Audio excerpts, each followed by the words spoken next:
The wagon didn't slow down. It didn't stop. The woman who had promised to care for her simply looked away. And 10-year-old Lena Crow watched the only home she'd ever known disappear into the dust, leaving her standing alone on a forest trail with nothing but crumbs in her trembling hand. She was abandoned, forgotten, worthless, or so they thought. But fate had other plans. The wealthiest cowboy in 3 counties was about to ride down that very trail, and what happened next would change everything. If you want to see how one little girl's tragedy became the greatest story of redemption the West has ever known, stay with me until the very end. Hit that like button, drop a comment with your city so I can see how far this story travels, and let's begin. The morning sun rose blood red over the Montana territory, painting the sky in shades of warning that no one bothered to heed. It was the summer of 1887, and the land stretched endless and unforgiving beneath a heaven that seemed to hold its breath, waiting for something terrible to happen. Lena Crow sat in the back of the wagon with her knees pulled tight against her chest, making herself as small as possible. She had learned long ago that small things were harder to notice, and things that weren't noticed were less likely to be hurt. The wooden planks beneath her were rough and splintered, but she didn't shift or complain. Complaining was dangerous. Complaining made people remember you existed. The wagon belonged to Martha Greer, a woman with hands like leather and eyes like winter ice. Martha ran a small farm 3 towns back, and she had taken Lena in 8 months ago when the orphanage in Helena had closed its doors for good. Charity case, Martha had called her to the neighbors. Another mouth to feed, but the Lord asks sacrifice of us all. But there had been no charity in Martha's house. There had been work, endless, backbreaking work that started before dawn and ended long after dark. There had been scraps of food eaten standing up in the corner of the kitchen while Martha's own children sat at the table. There had been a bed made of old grain sacks in a corner of the barn, where Lena slept curled up against the cold while rats scratched in the walls around her. And now there was this. The wagon had been moving since before sunrise, heading deeper into the wilderness along a trail Lena didn't recognize. She hadn't asked where they were going. Questions invited anger, and anger invited pain. So she sat in silence, watching the trees grow thicker and the sky grow smaller, and she waited. Martha's husband, Silas, drove the wagon with his shoulders hunched and his eyes fixed straight ahead. He was a thin man with a thin voice, and he never spoke to Lena at all. She might have been invisible to him, a ghost riding in the back of his wagon, and perhaps that was exactly what he wanted her to be. The children, Martha's real children, had stayed behind at the farm. Lena had heard them laughing as the wagon pulled away, their voices bright and careless in the morning air. They had never liked her.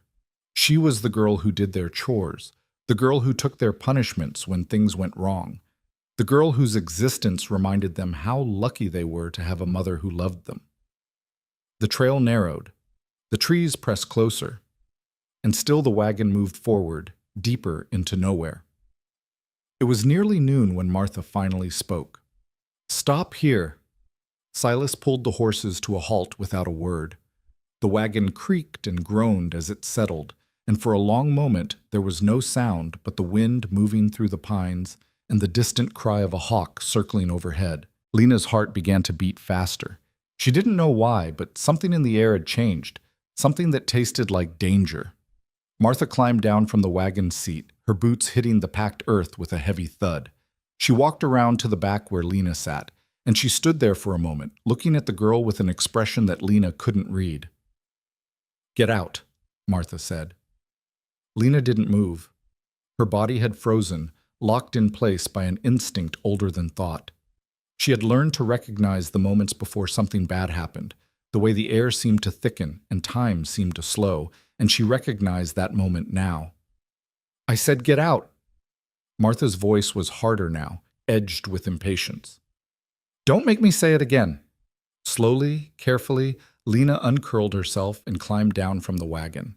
Her legs trembled beneath her, but she forced them to hold steady. She was wearing the same dress she had worn for the past 3 months, a faded gray thing that had once belonged to Martha's daughter and had been thrown to Lena when it became too stained and torn for anyone else to want. Her feet were bare. She had never been given shoes. Martha reached into the wagon and pulled out a small bundle. a handkerchief tied around something that crinkled like paper. She thrust it toward Lena, and Lena took it automatically, her fingers closing around the rough fabric. "There's bread in there," Martha said, "and some cheese. It should last you a day or two if you're careful." Lena stared at the bundle in her hands. Her mind was working slowly, putting together pieces that didn't want to fit. Bread, cheese, a day or two. "I don't understand," she whispered. Martha's face didn't change. "What's there to understand? You're staying here." The words hit Lena like a physical blow. She stumbled backward, her heel catching on a root, and she barely kept herself from falling. Staying here? But there's nothing here. There's no house. There's no—" "I know what there is and isn't," Martha cut her off. "Don't you think I know? This is where you belong now. This is where you stay." "But why?" The word tore itself from Lena's throat before she could stop it. "What did I do? I did everything you asked. I worked every day. I never complained. You never stopped being a burden," Martha said coldly. "You think food grows from nothing? You think there's endless room at my table? The crops failed this year. The well's running dry. I've got 3 children of my own to feed, and I can't afford to keep carrying dead weight." Dead weight. The words burned in Lena's chest like hot coals. She had worked harder than anyone. She had done everything, been everything they wanted her to be. And still it wasn't enough. Still, she was nothing. "Please," Lena heard herself say. The word came out thin and broken, the plea of a child who already knew she was begging for nothing. "Please, I'll work harder. I'll eat less. I won't be any trouble, I promise. Just please don't—" "Enough." Martha turned away, dismissing Lena's words like she was swatting at a fly. "This is done. I've made my decision. You'll be fine out here. Someone will come along eventually. Someone always does." She climbed back onto the wagon seat beside Silas, who still hadn't turned around, still hadn't looked at the girl they were abandoning in the middle of nowhere. Martha picked up the reins and clicked her tongue, and the horses began to move. Lena stood frozen in the middle of the trail, watching the wagon pull away. The bundle of food hung limp in her hands. The dust rose around her ankles like a shroud. She should run after them. She should scream, cry, throw herself at the wagon wheels, and beg them to stop. That's what a child was supposed to do when they were being abandoned. That's what the moment called for. But Lena didn't move. She didn't cry. She didn't make a sound. Because experience had taught her something that no child should ever have to learn. Begging only deepens the hurt. Running after people who don't want you only makes the leaving worse. The people who abandon you don't look back, and if you force them to, they will only hate you for it. So she stood there in silence, her bare feet planted in the dirt, and she watched the wagon until it disappeared around a bend in the trail and the sound of the wheels faded into nothing. And then she was alone. The forest pressed in around her like a living thing, vast and indifferent and full of shadows.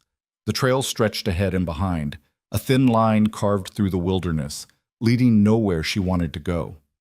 The sun hung directly overhead, but its warmth couldn't reach the cold place that had opened up inside her chest. Lena looked down at the bundle in her hands. Bread and cheese, a day or two of survival, Martha had said, as if that made what she had done acceptable, as if a handful of food could balance out leaving a child alone in the wilderness to die, because that's what this was. Lena understood that now, with a clarity that cut through the shock and the hurt and the hollow ache of abandonment. Martha hadn't left her here to be found. Martha had left her here to disappear. Out of sight, out of mind, out of the way. One less mouth to feed, one less burden to carry. Dead weight. Lena's hands tightened on the bundle until her knuckles went white. She wanted to scream. She wanted to cry. She wanted to throw the food into the trees and rage at the unfairness of a world that had never once been kind to her. But she didn't. Instead, she took a deep breath, held it until her lungs burned, and then let it out slowly. There was no point in anger. There was no point in grief. Both were luxuries that belonged to people who had something left to lose. She had nothing. She was nothing. And somehow, she had to find a way to survive. The first thing was water. Lena knew that much from the fragments of wisdom she had gathered over the years, pieced together from overheard conversations and half-remembered lessons. A person could live for weeks without food, but only days without water. If she was going to make it through this, whatever this turned out to be, she needed to find something to drink. She tilted her head, listening. The forest was full of sounds, birds calling, branches creaking, the rustle of small animals moving through the underbrush. And beneath it all, so faint she almost missed it, the distant murmur of running water. Lena started walking. The trail was easier to follow than the forest floor, so she stayed on it, moving in the direction of the sound. Her bare feet had long since grown tough from months of going without shoes, but the stones and roots still bit into her soles, and she had to pick her path carefully to avoid the worst of them. As she walked, she thought about how she had come to this moment. It was a familiar exercise, a way of reminding herself that her current situation was not unique, that she had survived being unwanted before and could survive it again. She had been born in a mining town called Copper Ridge, or so she'd been told. Her mother had died in childbirth, and her father, a miner named Thomas Crow, had tried his best for 6 years before a tunnel collapse had taken him too. After that, there had been the orphanage in Helena, a grim building full of grim children overseen by grim women who saw their charges as a duty rather than a calling. She had stayed there for 3 years, watching other children get adopted while she remained behind. She was too quiet, the matron said. Too strange. Too difficult to place. Families wanted cheerful children, easy children, children who smiled and laughed and didn't look at them with eyes too old for their faces. When the orphanage closed, lack of funding, lack of interest, lack of anyone who cared, the remaining children had been farmed out to whoever would take them. Some went to families who wanted helpers. Some went to businesses looking for cheap labor. And Lena had gone to Martha Greer, who had taken her for the work she could do and discarded her the moment that work was no longer worth the cost. It was a familiar story. It was her story. And now, apparently, her story was ending on a nameless trail in the middle of nowhere, alone and abandoned and forgotten, unless she refused to let it end. The sound of water grew louder as she walked, and soon she could see it, a small creek cutting through the forest, its surface glittering in the patches of sunlight that filtered through the trees. Lena hurried toward it, her throat suddenly aching with thirst, and she dropped to her knees beside the bank. The water was cold and clear, and she drank deeply, cupping it in her hands and bringing it to her mouth again and again until her stomach sloshed and her thirst finally began to ease. Then she sat back on her heels and looked around, taking stock of her situation. She was alone. She was lost. She had no shelter, no weapons, no way to protect herself from the predators that surely roamed these woods. She had a handful of food that would last a day or two at most, and after that, she would have to find a way to feed herself or starve. The odds were not in her favor. A more experienced person might have despaired. A younger child might have broken down entirely, overwhelmed by the enormity of what she faced. But Lena Crow was neither experienced nor young. She was somewhere in between, caught in the narrow space where survival instinct met stubborn determination, and she had decided somewhere in the past hour that she was not going to die on this trail. Not today. Not like this. Not alone and forgotten and unmourned. She would survive. She didn't know how yet, but she would figure it out. She had always figured it out before. The afternoon passed slowly. Lena stayed near the creek, reasoning that water was the most valuable resource she had found, and that straying too far from it would be foolish. She explored the immediate area carefully, looking for anything that might be useful. Plants she recognized from Martha's garden, rocks sharp enough to serve as tools, places where the brush was thick enough to provide shelter. She found a small hollow beneath an overhang of rock, barely large enough for her to squeeze into, but protected from the wind and hidden from casual view. It wasn't much, but it was something. A place to sleep, a place to hide, a place that was hers alone. She gathered leaves and pine needles and piled them inside the hollow, creating a rough bed that was better than the grain sacks she had slept on at Martha's farm. She collected stones from the creek and arranged them in a circle, remembering something she had once heard about fire pits. She didn't know how to start a fire, had never been allowed near the matches at the farm, but perhaps she could figure it out. Perhaps there was a way.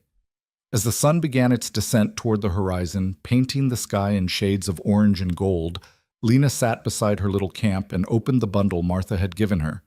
Inside, wrapped in a stained handkerchief, she found a heel of stale bread and a small wedge of cheese that had already begun to sweat in the heat. It wasn't much. It was barely anything at all. But it was more than she'd had on many days at the farm, and she ate it slowly, savoring each bite, making it last. When she was finished, she carefully folded the handkerchief and tucked it into her pocket.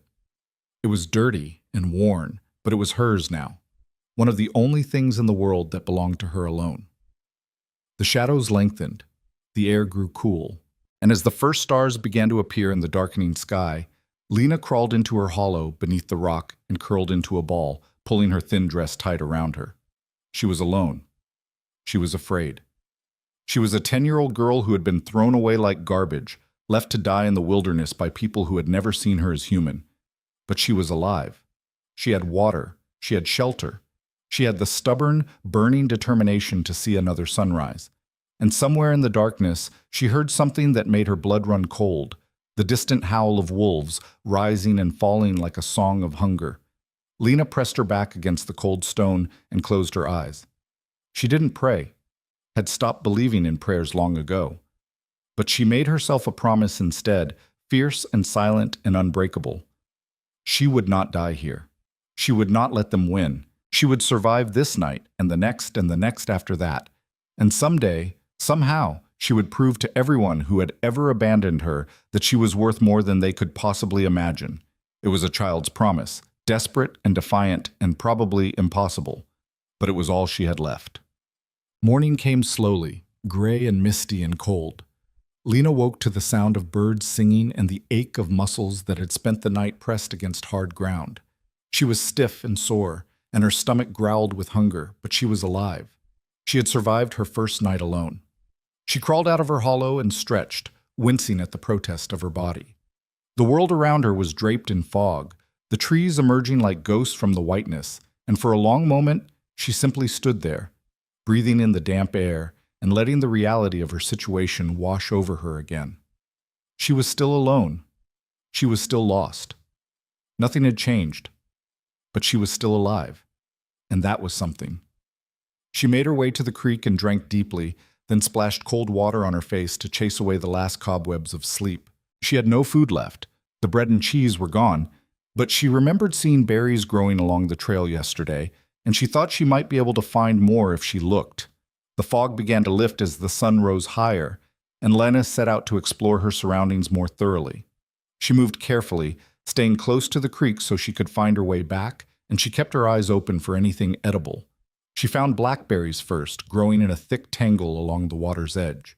They were small and tart, not quite ripe, but she ate them anyway, stuffing her mouth full until her fingers were stained purple, and her stomach had stopped cramping with hunger. She found mushrooms too, but she didn't know which ones were safe to eat, so she left them alone. Better to go hungry than to poison herself. The morning passed, the sun climbed higher, and Lena began to accept that this was her life now, this endless search for food and water, this constant vigilance against predators, this lonely existence at the edge of survival. She was walking back toward her camp, her arms full of berries wrapped in the handkerchief, when she heard something that made her freeze in her tracks. Hoofbeats. Someone was coming. Lena's first instinct was to hide. She had learned long ago that strangers were dangerous, that people who came looking for lost children rarely had good intentions. But something made her hesitate. Maybe curiosity, maybe hope, maybe just the desperate loneliness of a child who had been alone for too long. She stepped off the trail and crouched behind a thick bush, peering through the leaves at the path ahead. The hoofbeats grew louder, closer, and then a figure emerged from the trees. It was a man on horseback. He was tall and broad-shouldered, sitting straight in the saddle with the easy confidence of someone who had spent their whole life on horseback. His clothes were practical but well-made, not the patched and faded garments of a farmer, but the sturdy canvas and leather of a rancher. His face was weathered by sun and wind, deeply lined around the eyes and mouth, and his hair was dark shot through with gray. He rode alone, with no wagon and no companions, and his eyes scanned the trail ahead with a quiet alertness that suggested he missed nothing. Lena held her breath as he approached, willing herself to be invisible. She was just a shadow in the brush, just a trick of the light, just... The horse stopped. The man turned his head slowly, deliberately, and looked directly at the bush where Lena was hiding. "I know you're there," he said. His voice was low and calm, without threat or anger. Saw your tracks in the mud back a ways, small feet, no shoes. You've been out here at least a day, maybe more. Lena didn't move, didn't breathe. I'm not looking for trouble, the man continued. Just passing through. But if you're hurt or hungry, I've got food in my saddlebag. Water too. Silence. The man waited. He didn't push, didn't demand, didn't try to flush her out of her hiding place. He just sat there on his horse, patient as stone, letting the offer hang in the air between them. And slowly, reluctantly, Lena rose from behind the bush. She stepped onto the trail with her chin lifted and her shoulders squared, meeting the stranger's gaze with a defiance she didn't entirely feel. She was filthy and ragged, her dress torn and her feet caked with mud, but she refused to cringe or cower. She had been abandoned, not defeated. The man studied her for a long moment, his expression unreadable. Then slowly, he nodded. How old are you? He asked. 10. Her voice came out stronger than she expected. Almost 11. You alone out here? The question should have been simple, but it carried weight. The weight of everything that had happened, everything that had been done to her, everything she had lost. Lena felt it pressing down on her chest, and for a moment she couldn't breathe. Yes, she finally said. I'm alone. The man didn't ask why. He didn't demand her story or press for details she wasn't ready to give. He just reached into his saddlebag, pulled out a wrapped bundle, and held it out toward her. Biscuits, he said. Made them this morning. They're still warm. Lena stared at the bundle. Her stomach growled so loudly that she was sure he could hear it, but she didn't move to take the food. Trust was a luxury she couldn't afford. What do you want? She asked. What do you want for them? Something flickered across the man's face. Surprise, maybe, or sadness. Nothing, he said. I don't want anything. You're hungry. I have food. That's all. Nobody gives something for nothing. Some people do. He set the bundle on the ground in front of her and pulled back, giving her space. I'll leave them there. You can take them or not. Your choice. Lena looked at the bundle, looked at the man, looked back at the bundle. Her whole life, people had wanted things from her. Work, obedience, silence, invisibility. Every gift had come with strings attached. Every kindness had been a debt to be repaid. She had learned to be suspicious of generosity, to look for the hidden cost in every offered hand. But she was so hungry. And the biscuits smelled so good. Slowly, carefully, she bent down and picked up the bundle. She unwrapped it with trembling fingers and found 3 golden biscuits inside, still faintly warm from the morning's fire.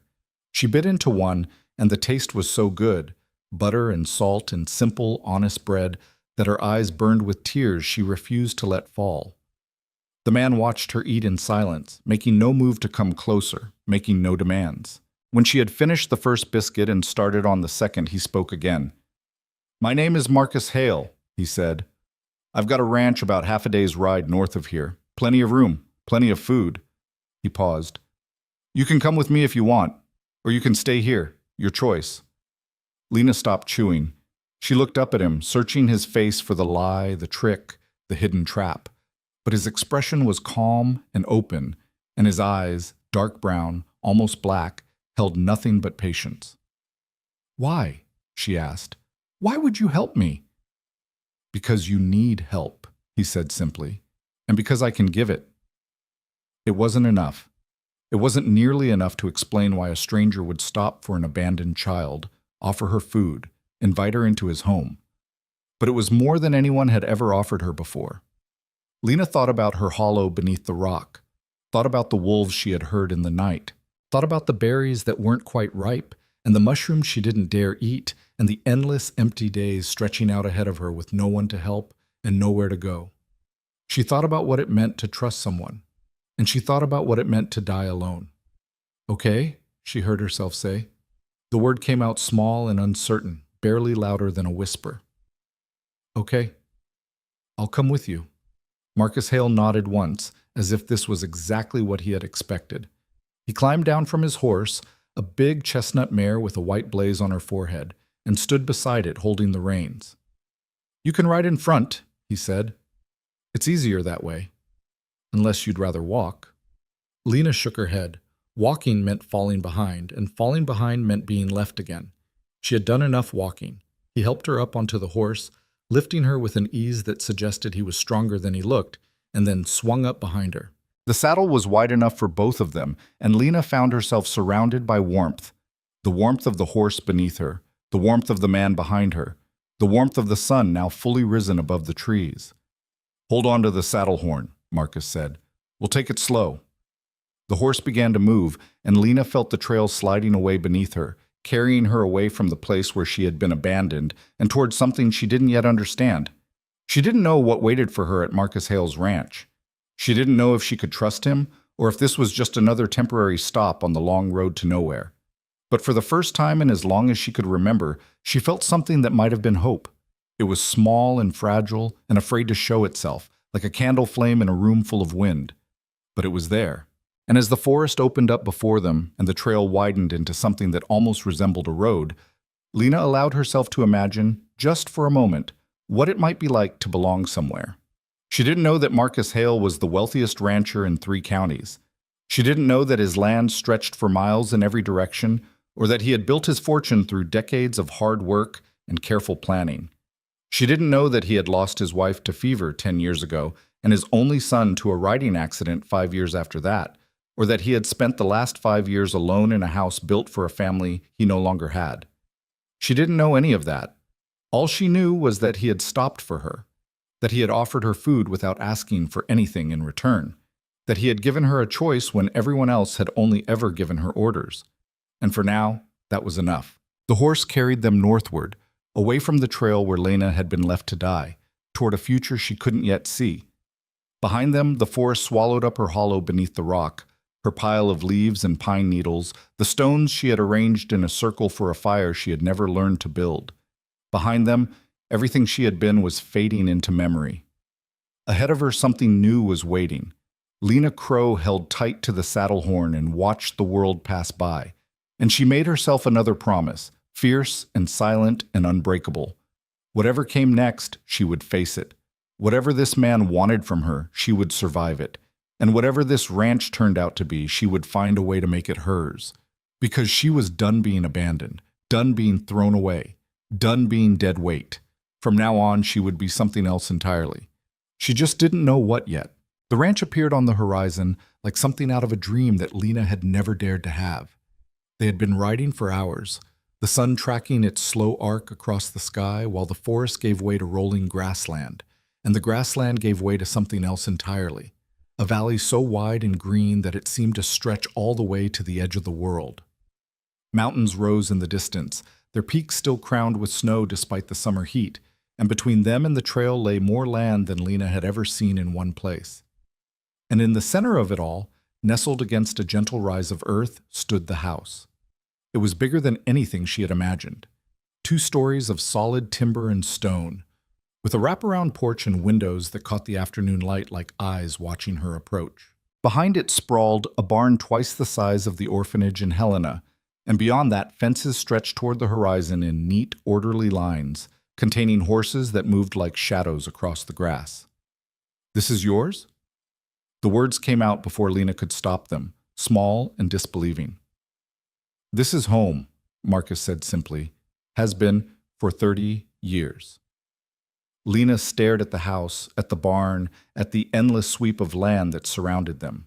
She had known he was wealthy, had sensed it in the quality of his clothes, the health of his horse, the quiet confidence in his voice. But she hadn't understood what wealthy meant. Not really. Not until now. The horse carried them down the final stretch of trail and into the yard, where a man emerged from the barn to meet them. He was younger than Marcus, with sun-darkened skin and calloused hands, and he looked at Lena with an expression of undisguised surprise. "Boss," he said, taking the horse's reins, "didn't expect you back till tomorrow. And you've brought—" He trailed off, clearly uncertain how to finish the sentence. "Her name is Lena," Marcus said, swinging down from the saddle. He reached up and lifted her down after him, setting her on her feet with the same easy strength he had shown before. "She'll be staying with us for a while. See that a room is made up for her in the main house." The man's eyebrows rose, but he didn't argue. "Yes, sir. I'll tell Rosa." "Do that." And Tom? Marcus paused, his voice dropping low. She's been through something. I don't know what yet, and I'm not asking, but she's under my protection now. Make sure everyone understands that. Something passed between the two men, an understanding that Lena couldn't quite read but could feel in the air between them. Tom nodded slowly, his expression shifting from surprise to something more thoughtful. Understood, boss. I'll spread the word. Marcus turned back to Lena, and for the first time she saw something like gentleness in his weathered face. Come on, he said. Let's get you inside. Get some real food in you. Get you cleaned up. He started toward the house, and Lena followed. Because what else could she do?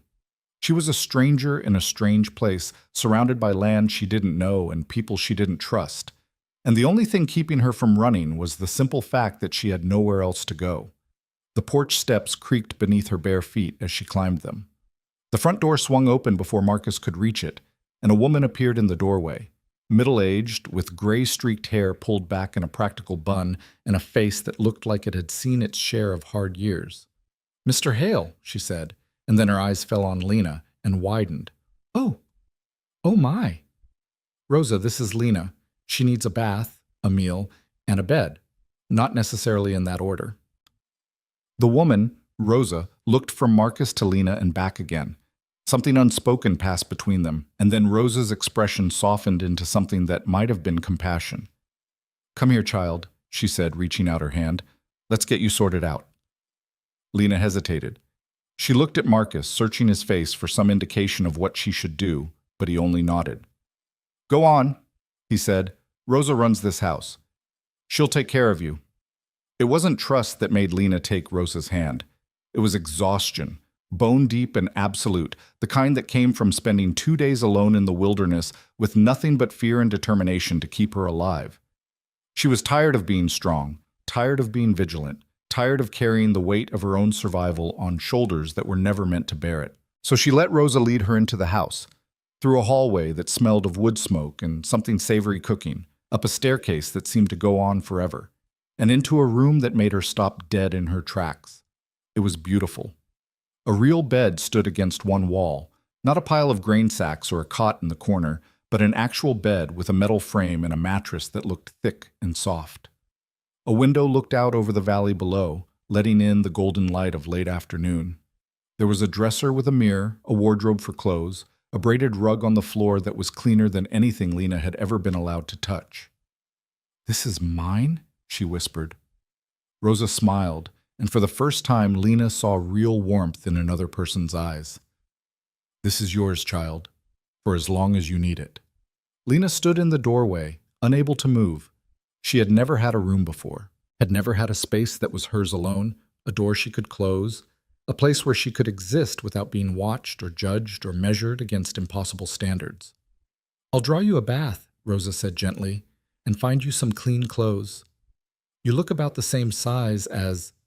She paused, and something flickered across her face, a shadow of old grief, quickly hidden. We'll find something that fits. You rest now. I'll come get you when supper's ready. She left, and Lena was alone. For a long moment, she just stood there, trying to make sense of what was happening. This morning, she had woken up beneath a rock overhang with nothing but a handful of berries and the certainty of her own eventual death. Now she was standing in a room that was nicer than anything she had ever seen, in a house that belonged to a man she had met only hours ago, being offered food and shelter and safety by people who had no reason to care whether she lived or died. It didn't make sense. None of it made sense. But the bed looked so soft, and she was so tired. Lena crossed the room and sat down on the edge of the mattress, half expecting it to disappear beneath her like a dream. It didn't. It was real, solid and warm and impossibly comfortable, and before she knew what was happening, she was lying down, her head sinking into a pillow that smelled like lavender and clean linen. She meant to stay awake, meant to keep her guard up, stay alert for danger, be ready to run if this turned out to be another trap, but her body had other ideas. Within minutes, Lena Crow was asleep. She dreamed of wolves. They circled her in the darkness, their eyes glowing like embers, their breath hot against her skin. She tried to run, but her legs wouldn't move. She tried to scream, but no sound came out. The wolves drew closer, closer, and she could feel their hunger, ancient and endless and patient, waiting for her to give up, to stop fighting, to become nothing.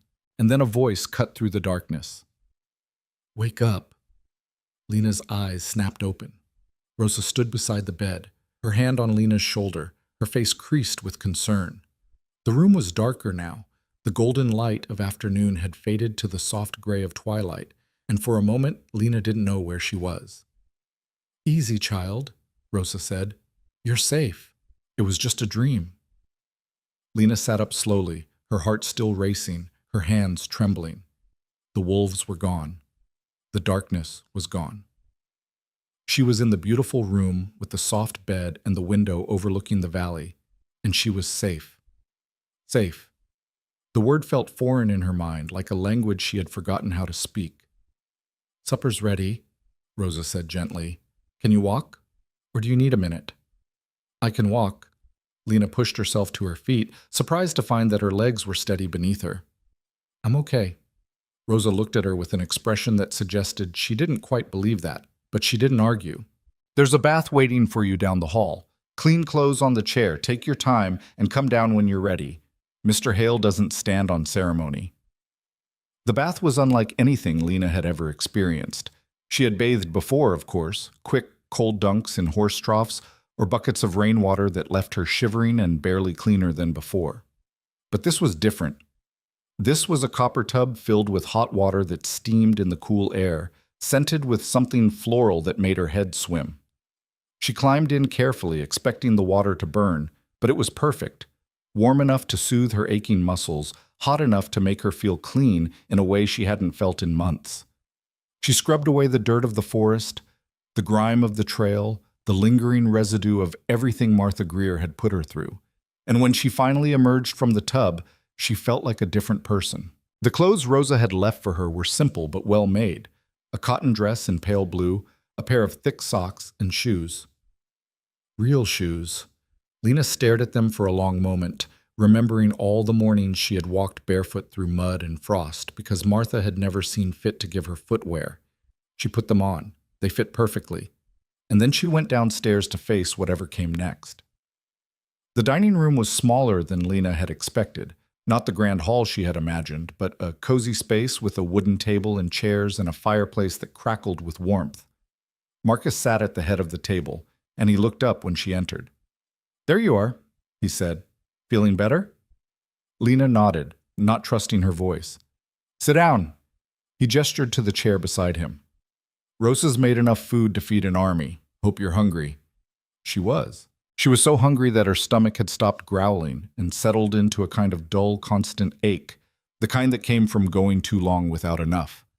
But she sat down carefully, arranging herself in the chair with the precise, deliberate movements of someone who had learned to take up as little space as possible.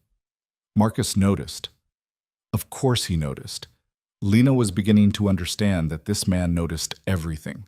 But he didn't comment. He just waited while Rosa brought out platters of food. Roasted chicken, potatoes, fresh bread, vegetables from the garden, and set them on the table between them. "Eat," Marcus said, "as much as you want. There's more where that came from."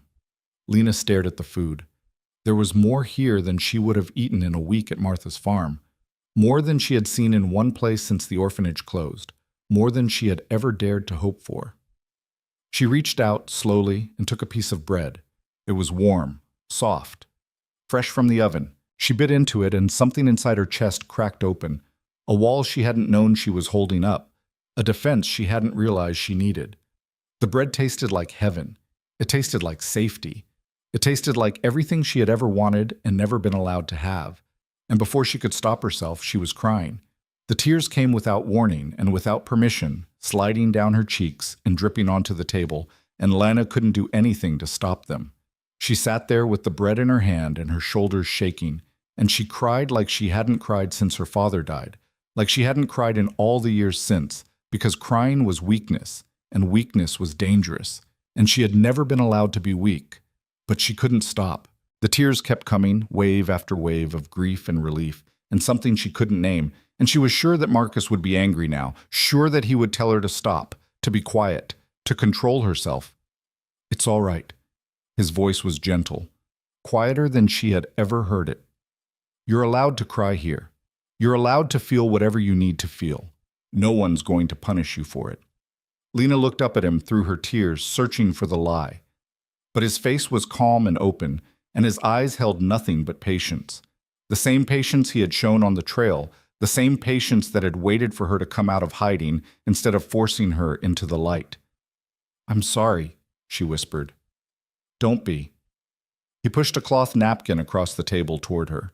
"When you've been through what you've been through, tears are the least of it. Just let them come. They'll stop when they're ready." She didn't know how he knew what she'd been through. She hadn't told him anything, not about Martha, not about the orphanage, not about the years of being unwanted and unloved and thrown away like garbage. But somehow, he seemed to understand. Maybe it was written on her face. Maybe it was in the way she moved, the way she flinched at sudden sounds, the way she sat like she was waiting for a blow that never came.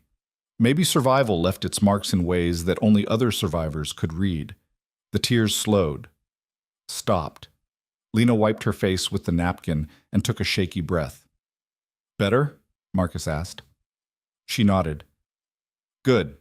Now eat, and don't rush. We've got all the time in the world." They ate in silence for a while, and Lena found herself relaxing despite her best intentions. The food was good, better than anything she had ever tasted, and there was something about Marcus's presence that made her feel less alone. He didn't push, didn't pry, didn't demand explanations or confessions or gratitude. He just sat there, eating his own meal, occasionally glancing out the window at the darkening valley beyond. Finally, when Lena had eaten more than she thought her stomach could hold, Marcus set down his fork and looked at her. "I'm not going to ask what happened to you," he said. "That's your story to tell or not tell, as you choose. But I need you to understand something." Lena tensed, waiting for the condition, the price, the hidden cost of everything she had been given. "You're safe here," Marcus continued. "For as long as you want to stay, this is your home. No one's going to hurt you. No one's going to send you away. And no one," his voice hardened just for a moment, "is going to make you feel like you don't belong." She wanted to believe him. She wanted to so badly that it hurt, a physical ache in her chest that had nothing to do with the food she had eaten. But she had believed people before. She had trusted before. And every time, without fail, they had let her down. "Why?" she asked. The same question she had asked on the trail, and still the one she couldn't answer. "Why are you doing this? You don't know me. You don't owe me anything." Marcus was quiet for a long moment. He stared out the window, and Lena saw something shift in his expression, a shadow of old pain, quickly hidden. "I had a daughter," he said finally. "Not by blood. She came to us the way you came to me. Showed up at the ranch one day, half-starved and running from something she never talked about. My wife, Catherine, she saw something in her. Took her in. Raised her like our own." He paused, and Lena waited, not daring to breathe. "She died. Fever took her, same fever that took Catherine 10 years ago. She was 16 years old, and she was the brightest thing this ranch had ever seen."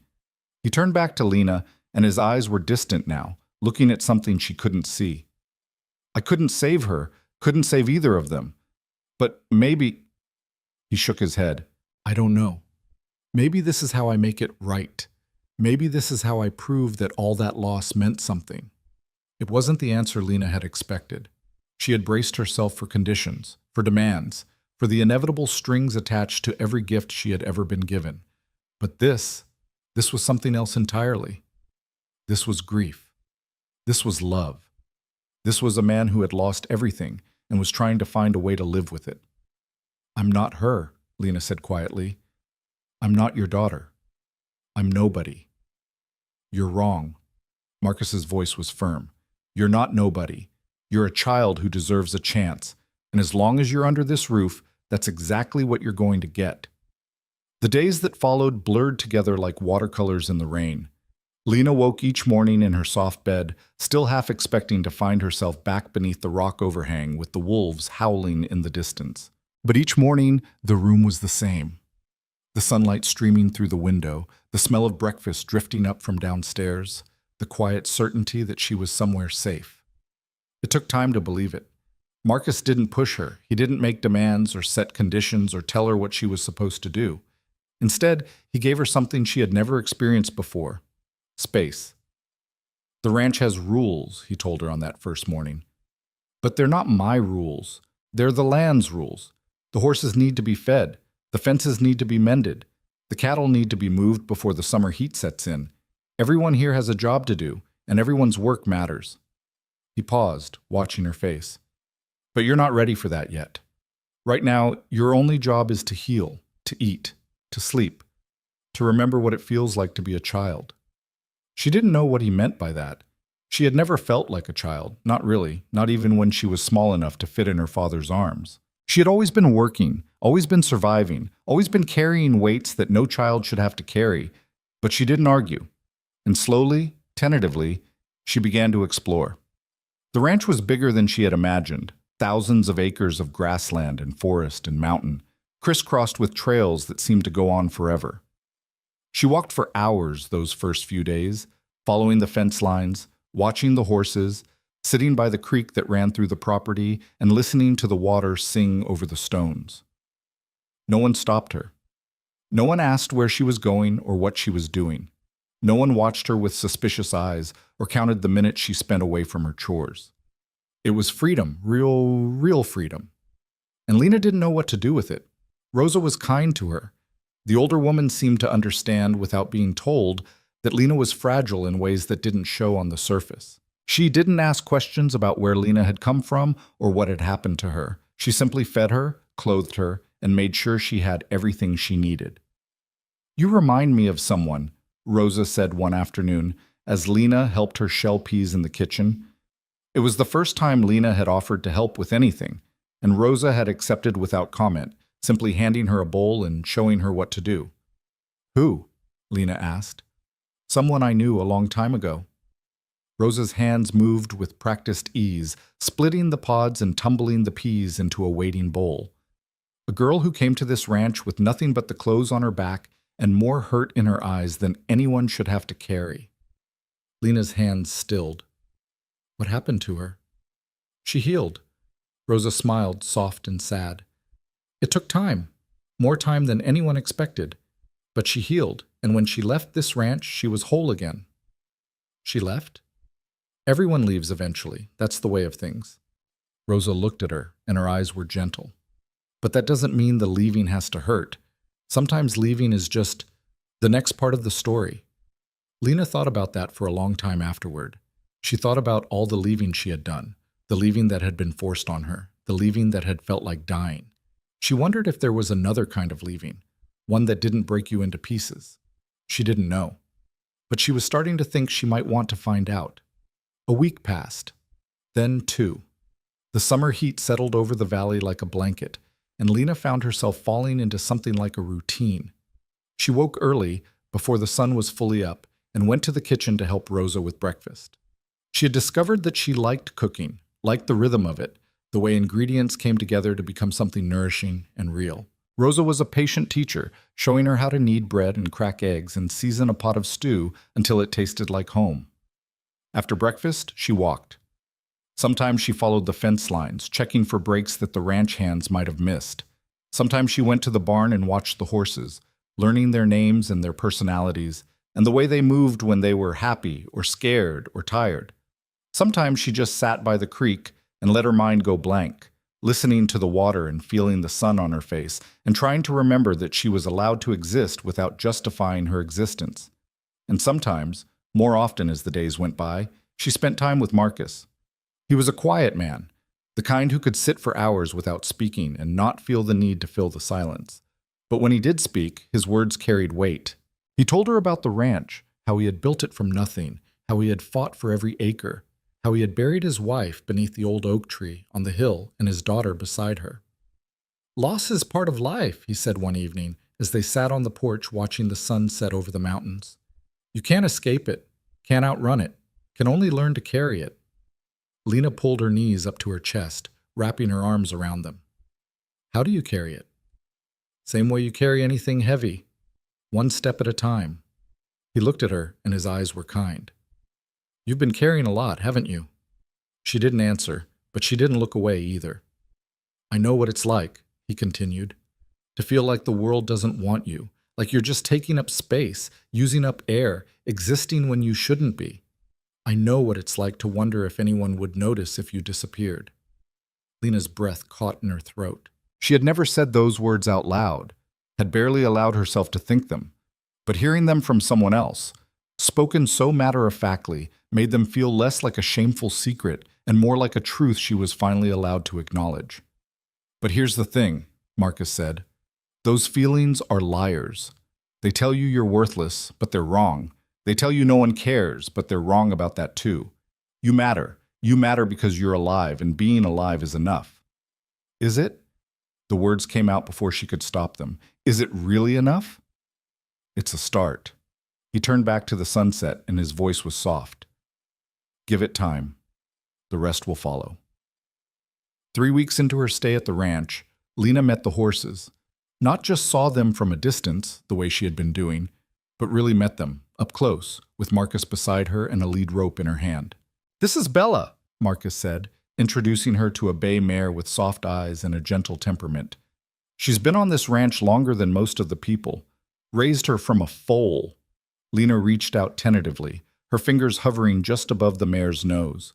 Bella snorted softly and pushed her muzzle into Lena's palm, her whiskers tickling the sensitive skin. "She likes you," Marcus observed. "How can you tell?" "She's not trying to bite you." A rare smile crossed his face. "That's Bella's version of approval." Over the following days, Lena learned to care for the horses. She learned how to brush their coats and check their hooves and measure out their feed. She learned to read their body language, the flick of an ear that meant attention, the swish of a tail that meant annoyance, the soft nicker that meant trust. And slowly, she learned to ride. "Keep your heels down," Marcus instructed, walking beside her as Bella plodded around the corral. "Relax your shoulders. You're stiff as a fence post. I'm trying not to fall off."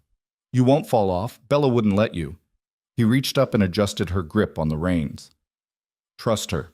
She knows what she's doing, even if you don't." Trust. That word again. It kept coming up over and over like a lesson she was supposed to be learning. Lena tried. She loosened her death grip on the saddle horn. She let her shoulders drop. She took a deep breath and allowed her body to move with Bella's rhythm instead of fighting against it. And something shifted. The fear didn't disappear. It never completely disappeared. But it faded into the background, replaced by something else. Exhilaration, maybe. Or freedom. The wind in her hair, the horse beneath her, the endless sky above. It felt like flying without leaving the ground. "There you go," Marcus said, and there was approval in his voice. "You're a natural." She wasn't a natural. She knew that. She was a girl who had spent her whole life being told she wasn't good enough, wasn't smart enough, wasn't worthy of the air she breathed. But hearing those words spoken so casually, so sincerely, made her want to believe them. Maybe she could be a natural. Maybe she could be good at something. Maybe all those people who had told her she was nothing had been wrong. It was a dangerous thought. Hope always was. But Lena held on to it anyway. 1 month after Marcus found her on that forest trail, Lena finally told him her story. They were sitting on the porch again, watching the stars come out one by one. The night was warm, and the valley was quiet, and something about the darkness made it easier to speak. "Her name was Martha," Lena said, her voice barely above a whisper. "Martha Greer. She took me in after the orphanage closed." Marcus didn't respond. He just listened, his presence steady and solid beside her.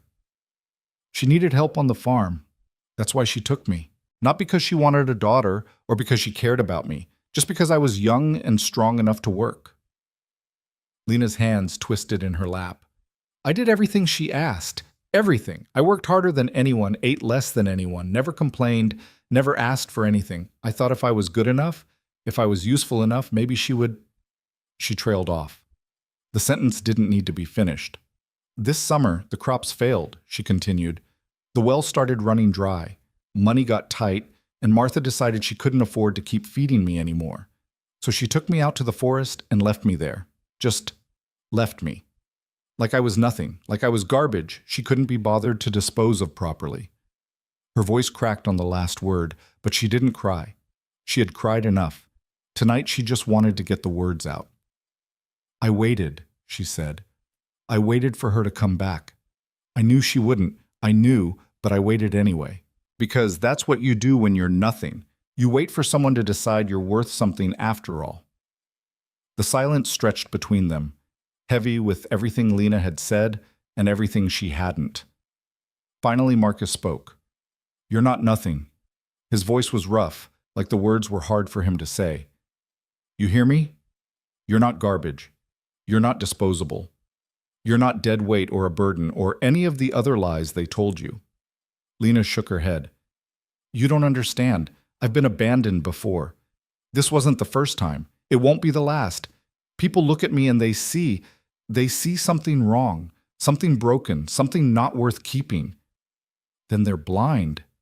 Marcus turned to face her, and his eyes were fierce in the starlight. I've seen a lot of people in my life, Lena. Good people and bad people and everything in between. And I've never met anyone who wasn't worth something. Not one single person. What about the bad ones? The ones who hurt people? Even them. They made choices, wrong choices. But they started out the same as everyone else. Just people, doing their best with what they had. He paused. The difference is in what you do with your pain. Some people let it make them cruel. Some people let it make them stronger. Lena looked down at her hands. They were rough now, calloused from weeks of work, but they were steady, stable, capable. Which one am I? She asked quietly. That's up to you. Marcus's voice softened. But I know which one I think you are. She didn't ask him to elaborate. She didn't need to. For the first time in as long as she could remember, Lena Crow felt like she might actually be worth something after all. The weeks turned into months. Summer faded into fall, and the valley transformed around her. The green grass turning gold, the leaves on the mountain slopes erupting into flames of red and orange and yellow. The air grew crisp, and the mornings came later, and the ranch settled into the rhythm of the changing season. And Lena changed with it. She grew stronger. The food and rest and safety had done what years of deprivation had failed to accomplish. She put on weight, built muscle, lost the haunted look that had shadowed her eyes since the day her father died. Her hair grew longer and shinier, her skin cleared up. She looked for the first time in her life like a healthy child. But the changes weren't just physical. She learned things at the ranch. Not just practical skills, though she learned plenty of those, but deeper things. Things about trust and hope and the slow, painful process of letting people in. She learned that Marcus Hale was a man of his word. When he said she was safe, he meant it. When he said she belonged, he believed it. He never raised a hand to her, never raised his voice, never made her feel small or unwanted or afraid. She learned that Rosa was more than just the housekeeper. She was the heart of the ranch, the one who remembered everyone's birthday and made sure there were flowers on the table and knew exactly when someone needed a kind word or a firm push. She had lost her own family years ago, a husband to the war, children to disease, and the ranch had become her home, her purpose, her reason to keep going. She learned that the ranch hands were good men, rough around the edges but decent at their core. They taught her how to rope and brand and ride, and they never once made her feel like she didn't belong. She was Mr. Hale's girl, they said, and that was enough for them. And slowly, hesitantly, Lena learned to believe that maybe, just maybe, she was worth caring about. It was Marcus who first suggested she choose a new name. They were in the barn, mucking out stalls, when he brought it up. Lena had taken to helping with the morning chores, finding comfort in the routine and the physical labor. There was something satisfying about work that had nothing to do with survival. Work that was just work, honest and simple and real. Crow, Marcus said, leaning on his pitchfork. That's the name they gave you at the orphanage? Lena nodded. I don't remember my mother's name. My father was Thomas, but I don't know if Crow was his real name or just something they put on a piece of paper. Do you like it? The name? She had never thought about it before. The name had simply been hers, a label attached to her without her input or consent. But now that Marcus asked, she realized that she had never felt any connection to it. Crow. It sounded dark, harsh, like something you'd call a bird that fed on carrion. I don't know, she said honestly. I've never thought about it. Well, think about it now. Marcus resumed his shoveling. A name is important. It's how the world sees you. And more than that, it's how you see yourself. What would I choose instead? Whatever feels right. He glanced at her, and there was something warm in his eyes. You've got time. No rush. Lena thought about it for days. She tried on different names in her mind, testing them like shoes that might or might not fit. But nothing felt right. Nothing felt like her. It wasn't until a week later, sitting by the creek where she had first heard the wolves howl, that the answer came to her. She had been watching the water flow over the rocks, mesmerized by the way it caught the light and turned it into diamonds. And she had thought about all the things she wanted to be, all the things she was learning to believe she could be, strong, brave, worthy. And then she thought about the mountains that rose in the distance, their peaks eternal and unchanging. She thought about how they had been there for millions of years, standing tall through storms and earthquakes and the slow erosion of time. Stone. She wanted to be like stone. Lena Stone, she said out loud, testing the words on her tongue. They felt solid, real. They felt like something she could grow into. She told Marcus that night at dinner. Stone, he repeated, turning the name over in his mind. Lena Stone. I like it. You do? I do. He nodded slowly. It suits you, strong, steady, hard to break. Lena smiled, a real smile, one that reached her eyes and stayed there. Lena Stone, she said again, and for the first time in her life, her name felt like it belonged to her. The first snow fell in early November, blanketing the valley in white and transforming the world into something out of a fairy tale. Lena stood on the porch of the main house, watching the flakes drift down from a sky the color of pewter. She was wrapped in a warm coat that Rosa had found for her feet in sturdy boots that didn't leak, her hands covered in gloves that actually fit. 6 months ago, she had been abandoned on a forest trail with nothing but crumbs in her pocket and the certainty of her own eventual death. Now she was here. Warm, fed, safe, loved. She still couldn't quite believe it. Marcus came out to stand beside her, 2 cups of hot cider in his hands. He offered one to her, and she took it gratefully, wrapping her fingers around the warm ceramic. Beautiful, isn't it? He said, nodding at the snow. I've never seen anything like it. She took a sip of the cider, savoring the warmth as it spread through her chest. The snow in Helena was always dirty, gray. This is clean, Marcus finished for her. Everything's clean after a fresh snow, like the world is starting over. They stood in silence for a while, watching the flakes fall. Marcus, Lena said finally. Thank you. The words came out small, almost swallowed by the quiet of the snowfall. For everything. For stopping on that trail. For bringing me here. For... She trailed off, unable to find the right words. Marcus was quiet for a long moment. Then he reached out and rested a hand on her shoulder. A simple gesture, but one that carried more meaning than any words could have conveyed. You don't have to thank me, he said. This is what family does. Family. The word hung in the air between them, fragile and precious. Lena didn't know if she had a family. She didn't know if she was allowed to call these people, this man, this woman, this ranch, her own. She had been abandoned so many times that the very concept of belonging felt dangerous, like a beautiful dream that could shatter at any moment. But standing there on the porch, with the snow falling around them and the cider warm in her hands and Marcus's steady presence beside her, she allowed herself to believe it. Maybe she did have a family.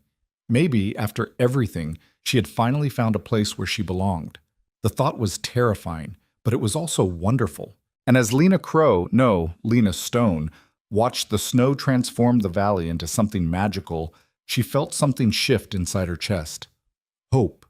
Real hope. The kind that didn't need to be protected or hidden or kept small. She was finally learning what it meant to be someone who mattered. Winter settled over the valley like a quiet promise, and Lena Stone learned what it meant to belong somewhere. The snow that had seemed so magical on that first November morning became a constant companion, piling up against the fences and drifting across the trails and transforming the ranch into an island of warmth in a sea of white. The work changed with the season. Less riding, more mending, more time spent in the barn making sure the animals were fed and sheltered and warm. And through it all, Lena grew. Not just physically, though that continued too. She was taller now, stronger, her body finally catching up to the years of neglect it had endured. But the real growth was happening somewhere deeper, in places she couldn't see or measure.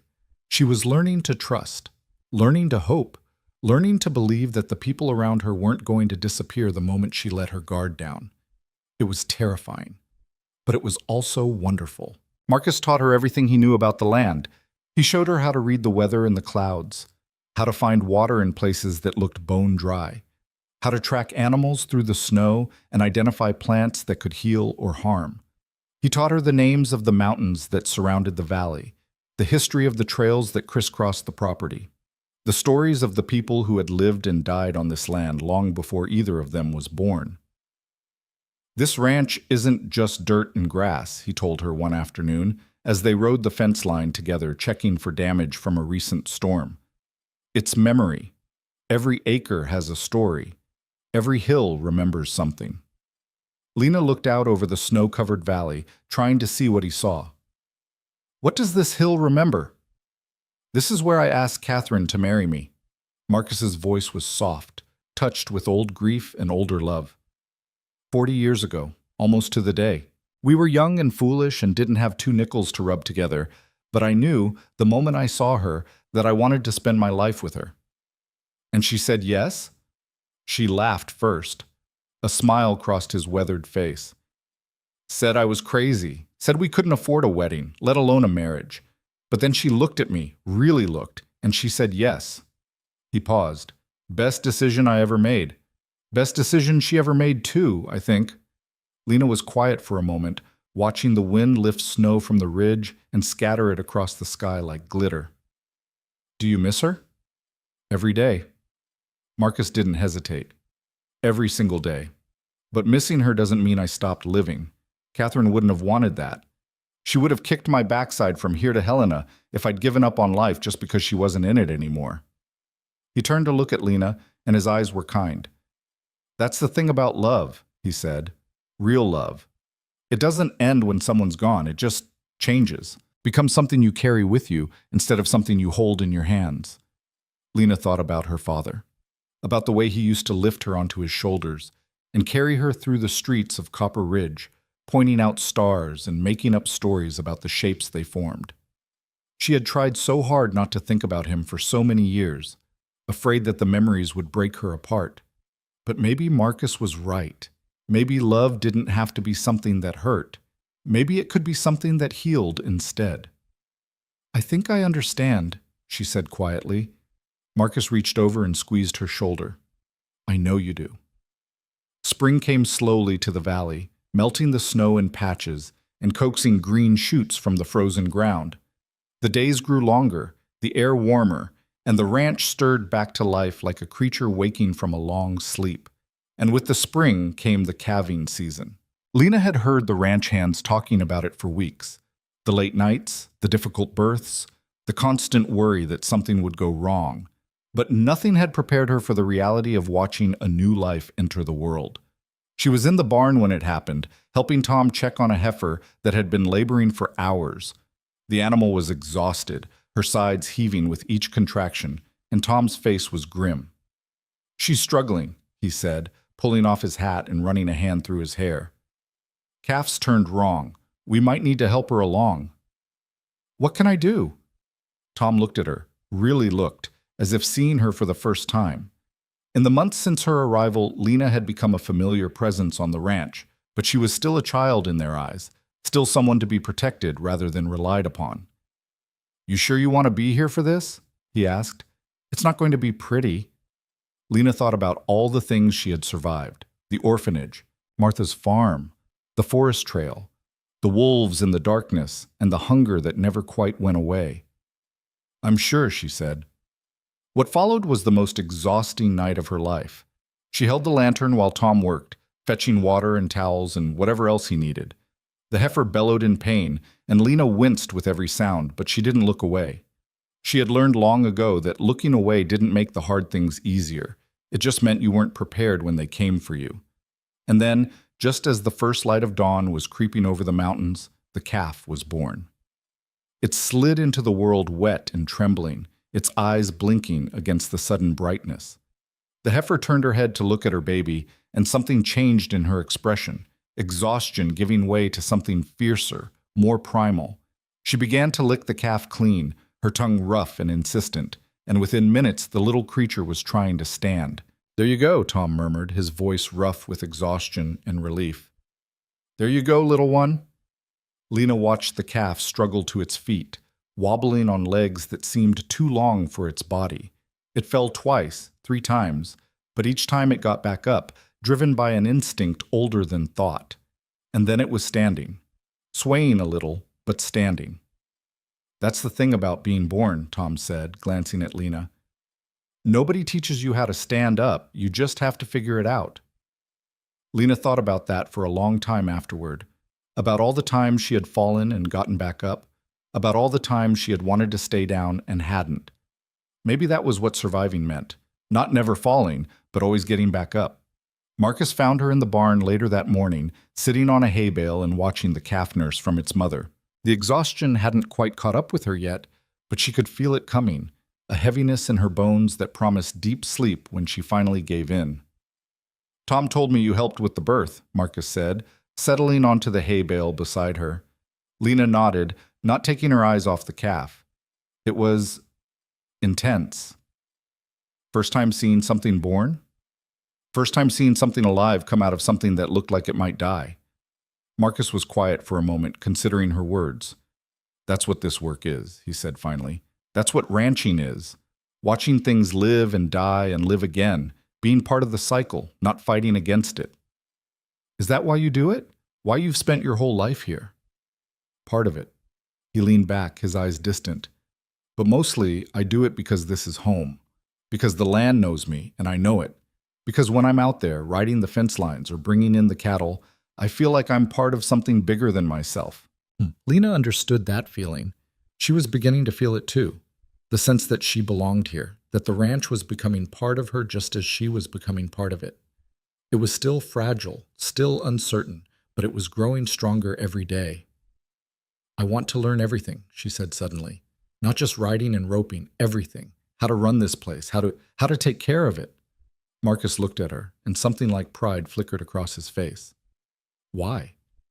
"Because," she hesitated, trying to find the right words, "because I've spent my whole life being taken care of by people who didn't want me. I want to know how to take care of something myself. I want to know that if everything falls apart again, I can build something new." It was more than she had meant to say, more than she had known she was feeling until the words came out. But once they were spoken, she knew they were true. Marcus was quiet for a long moment. Then he nodded slowly. "All right," he said. "We'll start tomorrow. But I warn you, it's not easy. Running a ranch takes more than muscle. It takes patience and wisdom, and the ability to make hard decisions when everything in you wants to take the easy way out. I'm not afraid of hard. I know you're not." He smiled, and for the first time, Lena saw something in his eyes that looked like faith. "That's why I think you might just be good at this." The months that followed were the hardest of Lena's life, and the best. True to his word, Marcus taught her everything, not just the physical skills of ranching, but the deeper knowledge that came from decades of working the land. He taught her how to read the cattle market, how to negotiate with buyers, how to balance the books so that the ranch stayed profitable year after year. He taught her about breeding and bloodlines, about which animals to keep and which to sell, about the delicate calculus of running a business that depended on factors beyond anyone's control. "Weather can break you," he told her one evening as they sat on the porch watching storm clouds gather over the mountains. "One bad winter, one drought, one flood. That's all it takes. You have to plan for disaster even when things are going well, especially when things are going well. How do you plan for something you can't predict? You save. You diversify. You build relationships with people who can help you when you need it." He paused. "And you accept that sometimes, no matter what you do, things will go wrong anyway. That's not failure. That's just life." Lena absorbed every word, every lesson, every piece of wisdom Marcus was willing to share. She was hungry for knowledge in a way she had never been before, not because she had to be, but because she wanted to be. For the first time, she was learning things that felt like they mattered, things that could shape her future instead of just getting her through the present. But it wasn't all lessons and work. There were quiet moments, too, Evenings spent reading by the fire, Sunday dinners with Rosa and the ranch hands, long rides through the valley just for the joy of it.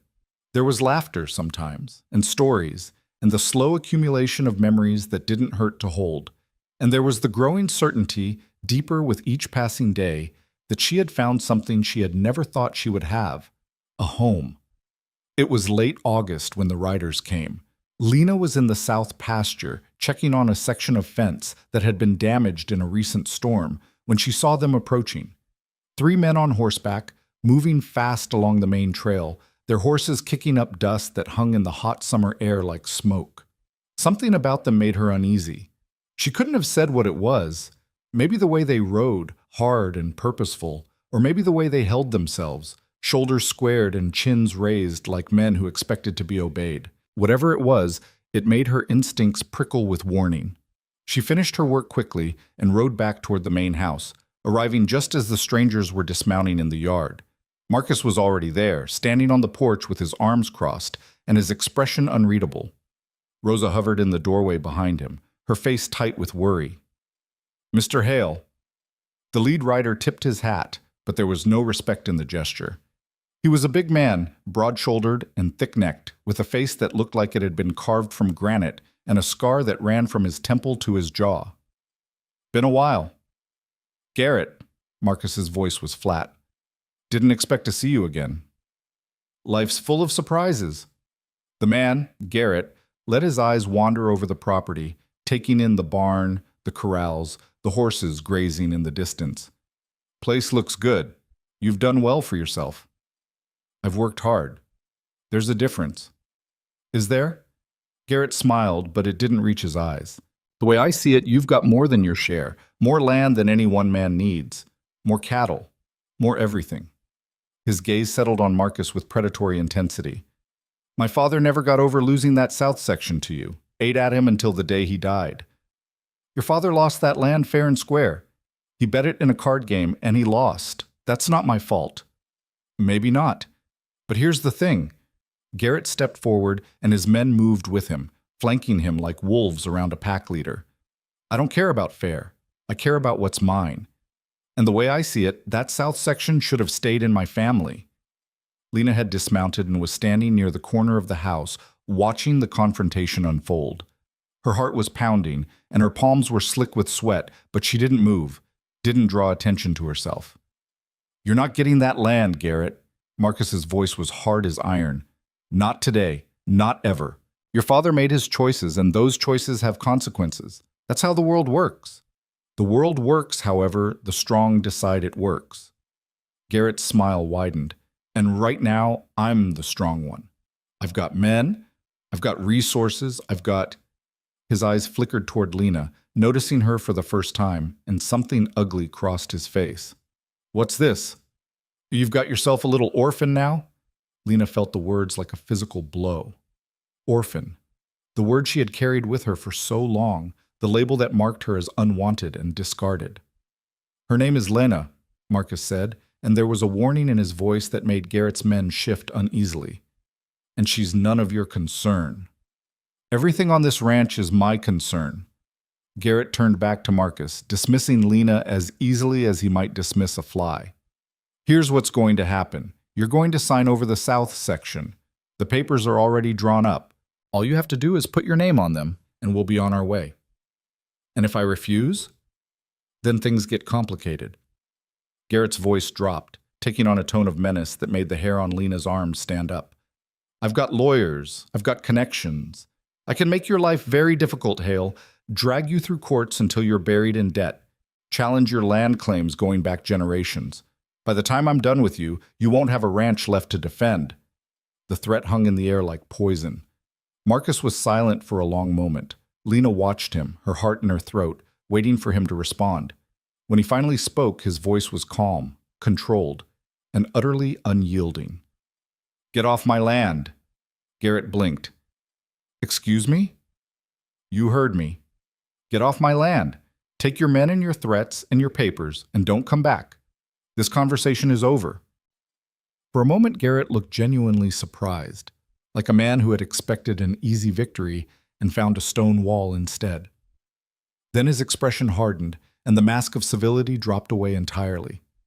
"You're making a mistake, Hale." "Maybe, but it's my mistake to make." Marcus uncrossed his arms and stepped down from the porch, putting himself directly in front of Garrett. Despite the age difference, despite the fact that Garrett was bigger and younger and had two armed men at his back, Marcus didn't flinch. "This ranch has been in my family for 3 generations," he said, his voice low and fierce. "I built it with my own hands. I buried my wife here. I buried my daughter here. Every inch of this land has been soaked in my sweat and my blood and my tears. And you think you can walk in here with some piece of paper and take it from me?" He stepped closer until he and Garrett were almost nose to nose. "Try it," Marcus said. "Try it and see what happens."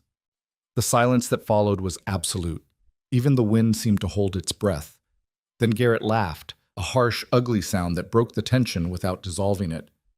"You've got spine, old man. I'll give you that." He stepped back, adjusting his hat. "But spine won't save you when the lawyers come. We'll be back. And next time, I won't be so polite." He swung back onto his horse, and his men followed suit.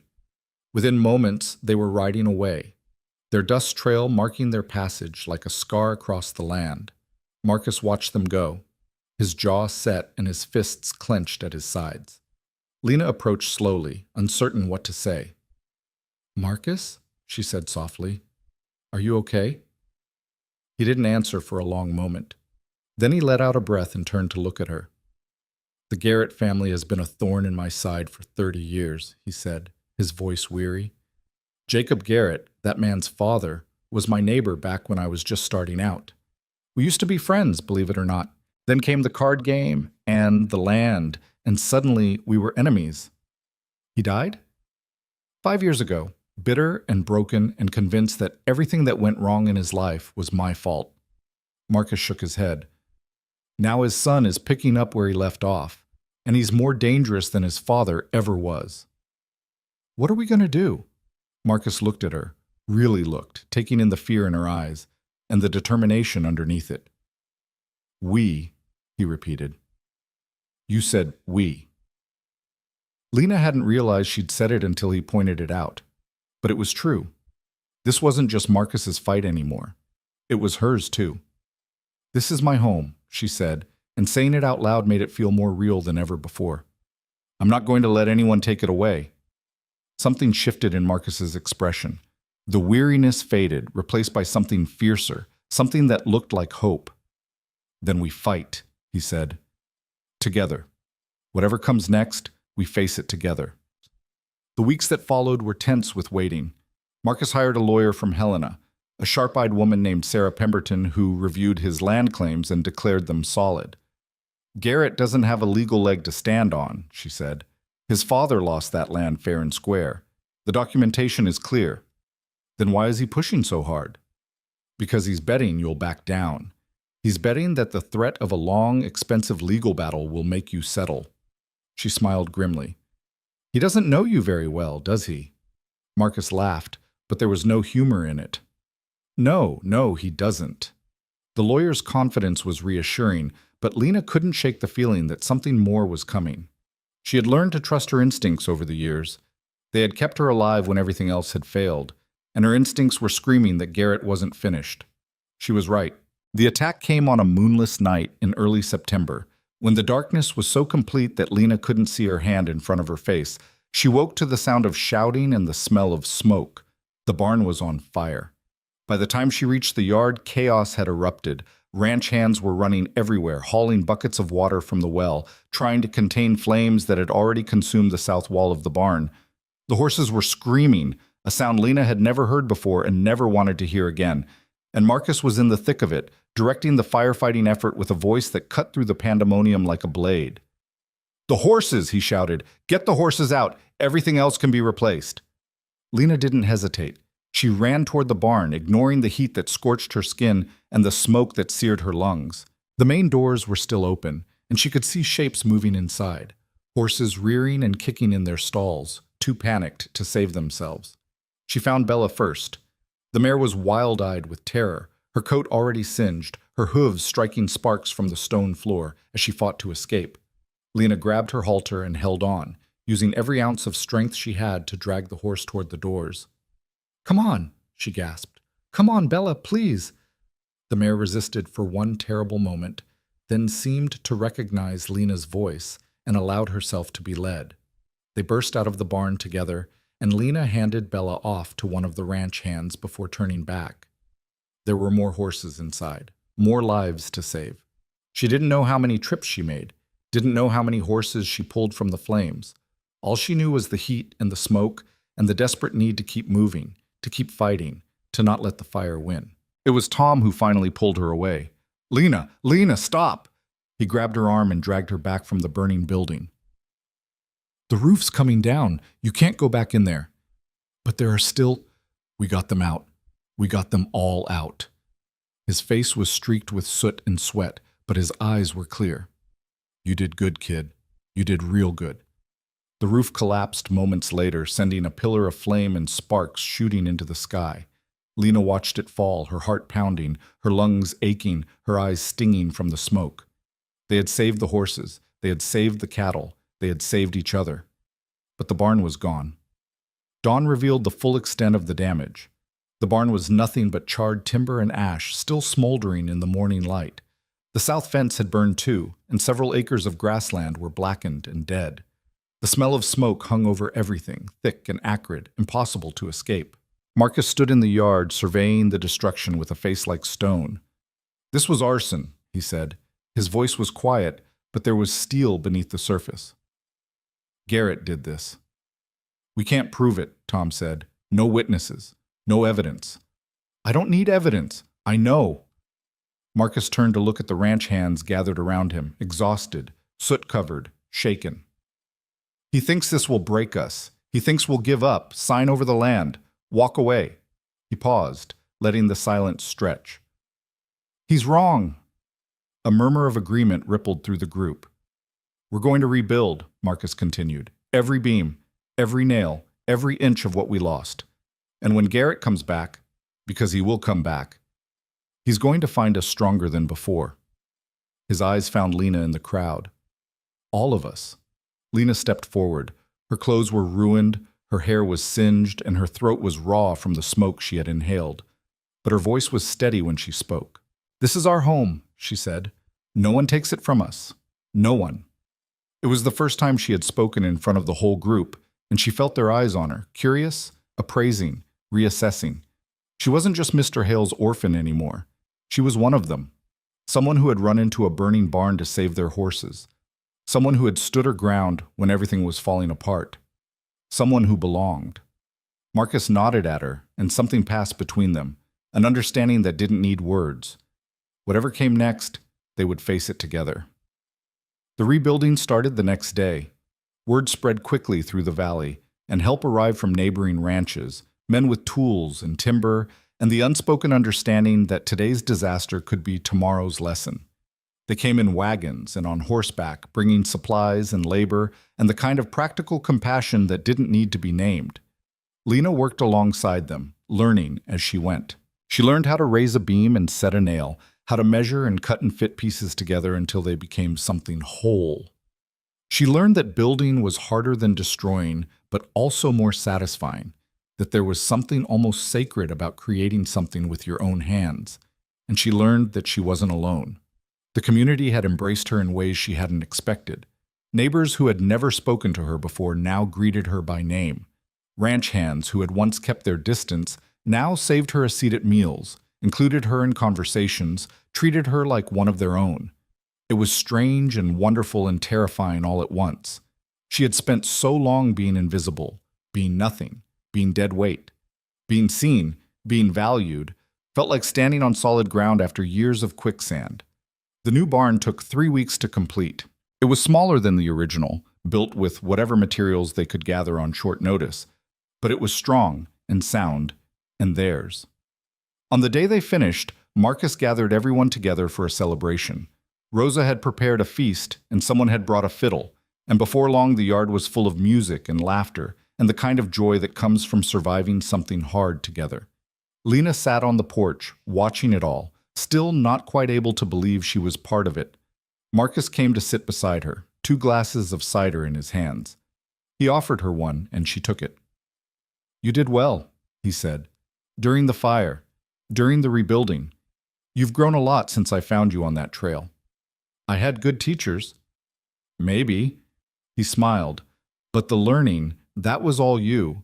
No one can teach you to be brave. You either are or you aren't. And you, Lena Stone, are one of the bravest people I know." The words settled into her chest like warmth. "I still have a lot to learn," she said. "We all do. That's what life is. Learning and then learning some more." He paused, his eyes drifting to the new barn, the repaired fences, the land that stretched toward the mountains. "But I think you're ready for the next step." "What next step?" Marcus reached into his pocket and pulled out a folded piece of paper. He handed it to her, and she opened it with trembling fingers. It was a map of the ranch, hand-drawn and detailed, but there was something different about it, something that made her breath catch in her throat. In the corner, written in Marcus's careful handwriting, were 3 words: Lena's section, south. "That's the south pasture," Marcus said. "The land Garrett wants so badly. I'm giving it to you." Lena stared at him. "I don't understand."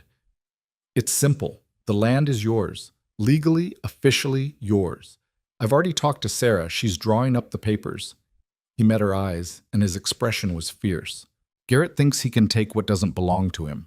He thinks he can bully and burn and threaten his way to what he wants. I want him to know that even if something happened to me, the land would still be protected, still be in the hands of someone who deserves it."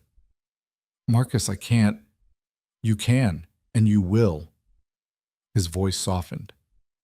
"This isn't charity, Lena. This is recognition. Recognition of who you are and what you've become. You've earned this, every inch of it." Lena looked down at the map in her hands, her section, her land, something that was hers not because someone gave it to her out of pity, but because she had proven herself worthy of it. "What if Garrett comes back?" she asked. "What if he comes for this land specifically?" "Then you defend it."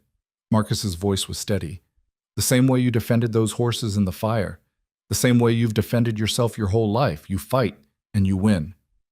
She didn't know if she could do that. Didn't know if she was strong enough, brave enough, good enough to stand against a man like Garrett and everything he represented. But looking at the map, looking at her name written in Marcus's hand, she wanted to try. "Okay," she said. "Okay, I'll do it." Marcus smiled, and for the first time since the fire, the weariness seemed to lift from his shoulders. "I know you will." 3 days later, Garrett returned. He came alone this time, riding up to the main house in the late afternoon, his horse lathered and his face dark with barely contained fury. Word had reached him, apparently, about the changes Marcus had made, about the land that was no longer his to threaten. Lena was in the yard when he arrived. She had been helping Tom repair a section of fence near the house, and she straightened as Garrett dismounted, her heart pounding, but her face calm. She had been preparing for this moment since Marcus had shown her the map, had been thinking about what she would say, how she would stand, who she would be. "Where's Hale?" Garrett demanded. "Mr. Hale is in town." Lena's voice was steady. "He won't be back until tomorrow." Garrett looked at her, really looked, for the first time. His eyes narrowed, taking in the way she stood, the set of her jaw, the absence of fear in her expression. "You're the orphan," he said, "the stray he picked up." "My name is Lena Stone, and I'm not a stray." "You're nothing." The word was a weapon, designed to wound. "You're nobody, a piece of trash someone threw away and another fool decided to keep." Once those words would have destroyed her. Once she would have crumbled under the weight of them, believing every syllable, because believing was easier than fighting. But that was before Marcus, before the ranch, before she learned what it meant to belong somewhere. "I'm the owner of the south section," Lena said, "the land you want so badly. It's mine now legally and officially, and I'm not giving it up." Garrett's face went red. For a moment he looked like he might strike her, might raise his hand and bring it down with all the force of his rage. But Lena didn't flinch, didn't step back, didn't give him even an inch of ground. "You think a piece of paper changes anything?" he snarled. "You think owning land makes you somebody? You're still the same worthless orphan you've always been, the same nothing. Maybe, Lena's voice was quiet but fierce, but this nothing is standing on her own land, looking you in the eye and telling you to leave. So which one of us is really worth nothing? The silence that followed was electric. Garrett stared at her, his fury giving way to something else, something that looked almost like grudging respect, quickly buried. "This isn't over," he said finally, "not by a long shot." "Maybe not. But today it is." Lena pointed toward the gate. "That's the way out. I suggest you use it.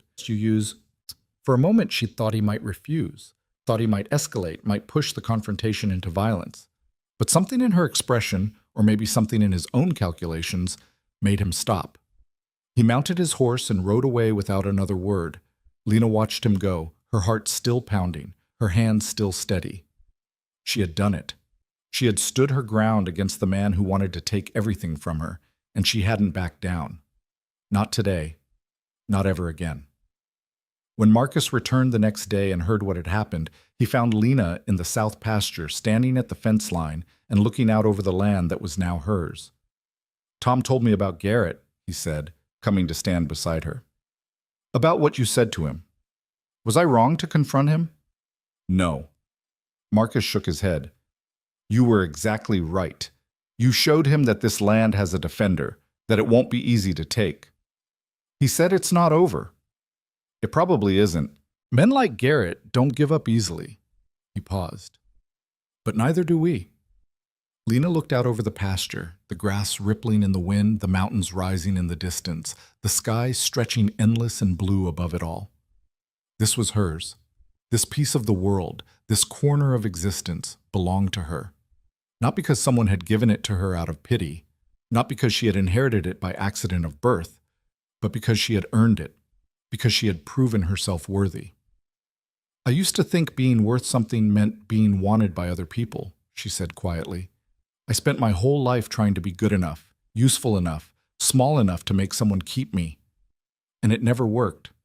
No matter what I did, they always threw me away." Marcus was silent, listening. "But now I understand," Lena continued. "Being worth something doesn't come from other people. It comes from you, from what you do, from who you choose to be." She turned to look at him, and her eyes were bright with unshed tears. "You taught me that, you and this ranch, and everyone here." Marcus reached out and put a hand on her shoulder. "I didn't teach you anything you didn't already know," he said. "I just gave you a place to remember it." They stood there together as the sun began to set, painting the sky in shades of gold and crimson.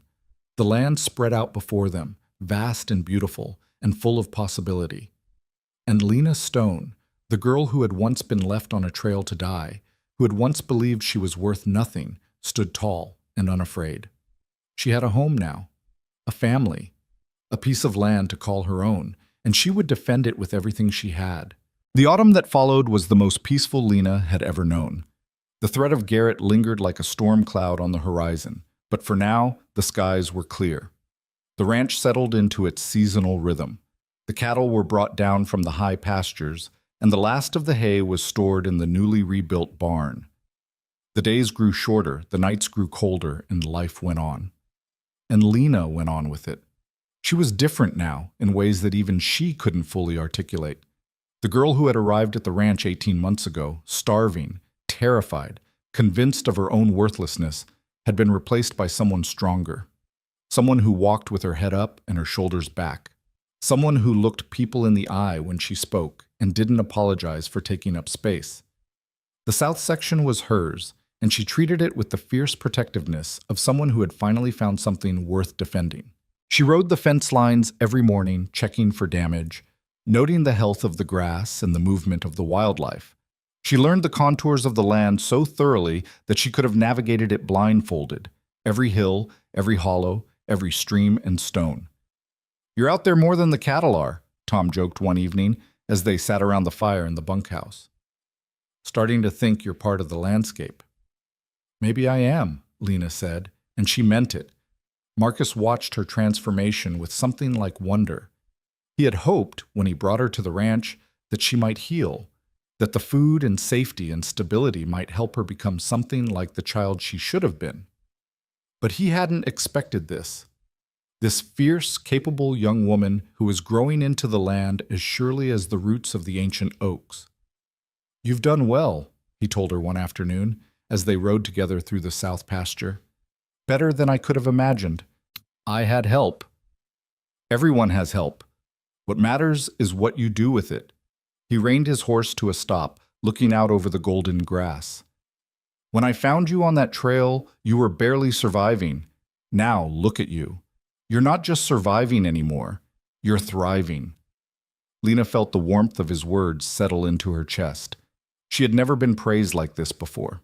Never been told that she was doing well, that she was enough, that she had value. Every compliment still felt like a gift, rare and precious and not quite real. "I still have a lot to learn," she said. "Always. That never stops." Marcus smiled. "But you've learned the most important lesson already." "What's that?" "How to believe in yourself." He turned to look at her. "Everything else follows from that. The skills, the knowledge, the ability to lead. None of it matters if you don't believe you're capable. And you do. I can see it in the way you carry yourself." Lena looked down at her hands, calloused and strong from months of work. She remembered when those hands had been soft and weak, trembling with fear and hunger and the constant expectation of pain. She remembered when she had believed she was nothing. She didn't believe that anymore. Winter came early that year, bringing snow and ice and the kind of cold that seeped into your bones and stayed there. The ranch hunkered down against the weather, and the days took on a rhythm of feeding and checking and keeping everything alive until spring. It was during one of those long winter nights that Marcus first spoke about the future. They were in the study, sitting by the fire while a blizzard raged outside. Rosa had gone to bed hours ago, and the house was quiet except for the pop of the logs and the howl of the wind. Lena was reading. She had discovered a love of books in the past year, devouring everything in Marcus's library. But she looked up when he cleared his throat. "There's something I want to talk to you about," he said. His voice was serious, and something in his expression made her set down her book. "What is it?" He was quiet for a moment, staring into the flames. "I'm not getting any younger," he said finally. "Another winter like this one. Another summer of hard work. I don't know how many I have left." Lena felt a chill that had nothing to do with the weather outside. "Don't talk like that." "I'm not being morbid. I'm being practical." He turned to look at her. "This ranch is my life's work. Everything I've built, everything I've fought for. It's all here. And when I'm gone, it needs to pass to someone who will take care of it." "You have time," Lena said. "Years and years. You don't need to think about this now." "I think about it every day." His voice was gentle but firm. "That's what it means to be responsible for something. You plan, you prepare, you make sure that when you're gone, what you've built continues." He reached into the drawer of his desk and pulled out a stack of papers, thick and official-looking. He set them on the table between them. "I've talked to Sarah," he said. "These are the papers. Everything's in order." Lena looked at the stack, her heart pounding. "What papers?" "Adoption papers." Marcus's eyes met hers. "If you agree to it, if you want it, I'd like to make you my legal daughter, my heir, the one who inherits this ranch when I'm gone." The words hung in the air between them, heavy with meaning. Lena couldn't breathe, couldn't think, couldn't do anything but stare at the papers on the table and try to make sense of what she was hearing. Adoption, daughter, heir, words she had never thought would apply to her, words that belonged to other people, real people, wanted people, people who hadn't been thrown away like garbage on a forest trail. "I don't understand," she whispered. "Why me? You could leave the ranch to anyone, Tom or Rosa, or I don't want to leave it to anyone." Marcus's voice was fierce. "I want to leave it to you, because you're the one who deserves it, because you're the one who will protect it, because—" He paused, and when he spoke again, his voice was rough with emotion. "Because you're the daughter I never expected to have, the family I thought I'd lost forever." Lena felt tears burning in her eyes. She tried to blink them back, but they spilled over anyway, running down her cheeks in hot, silent streams. "I'm not asking for an answer tonight," Marcus continued. "This is a big decision. You should take time to think about it. Make sure it's what you want."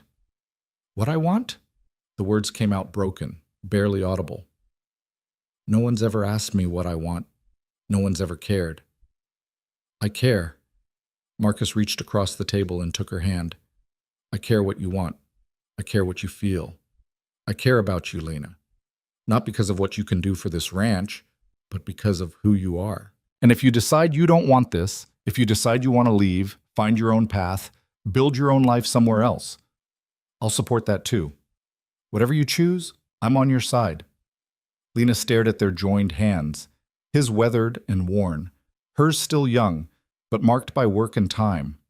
She thought about everything she had been through, all the people who had abandoned her, all the years she had spent believing she was worthless.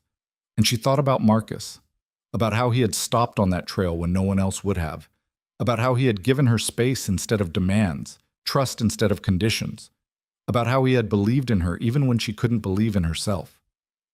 "Yes," she said. Marcus blinked. "What?"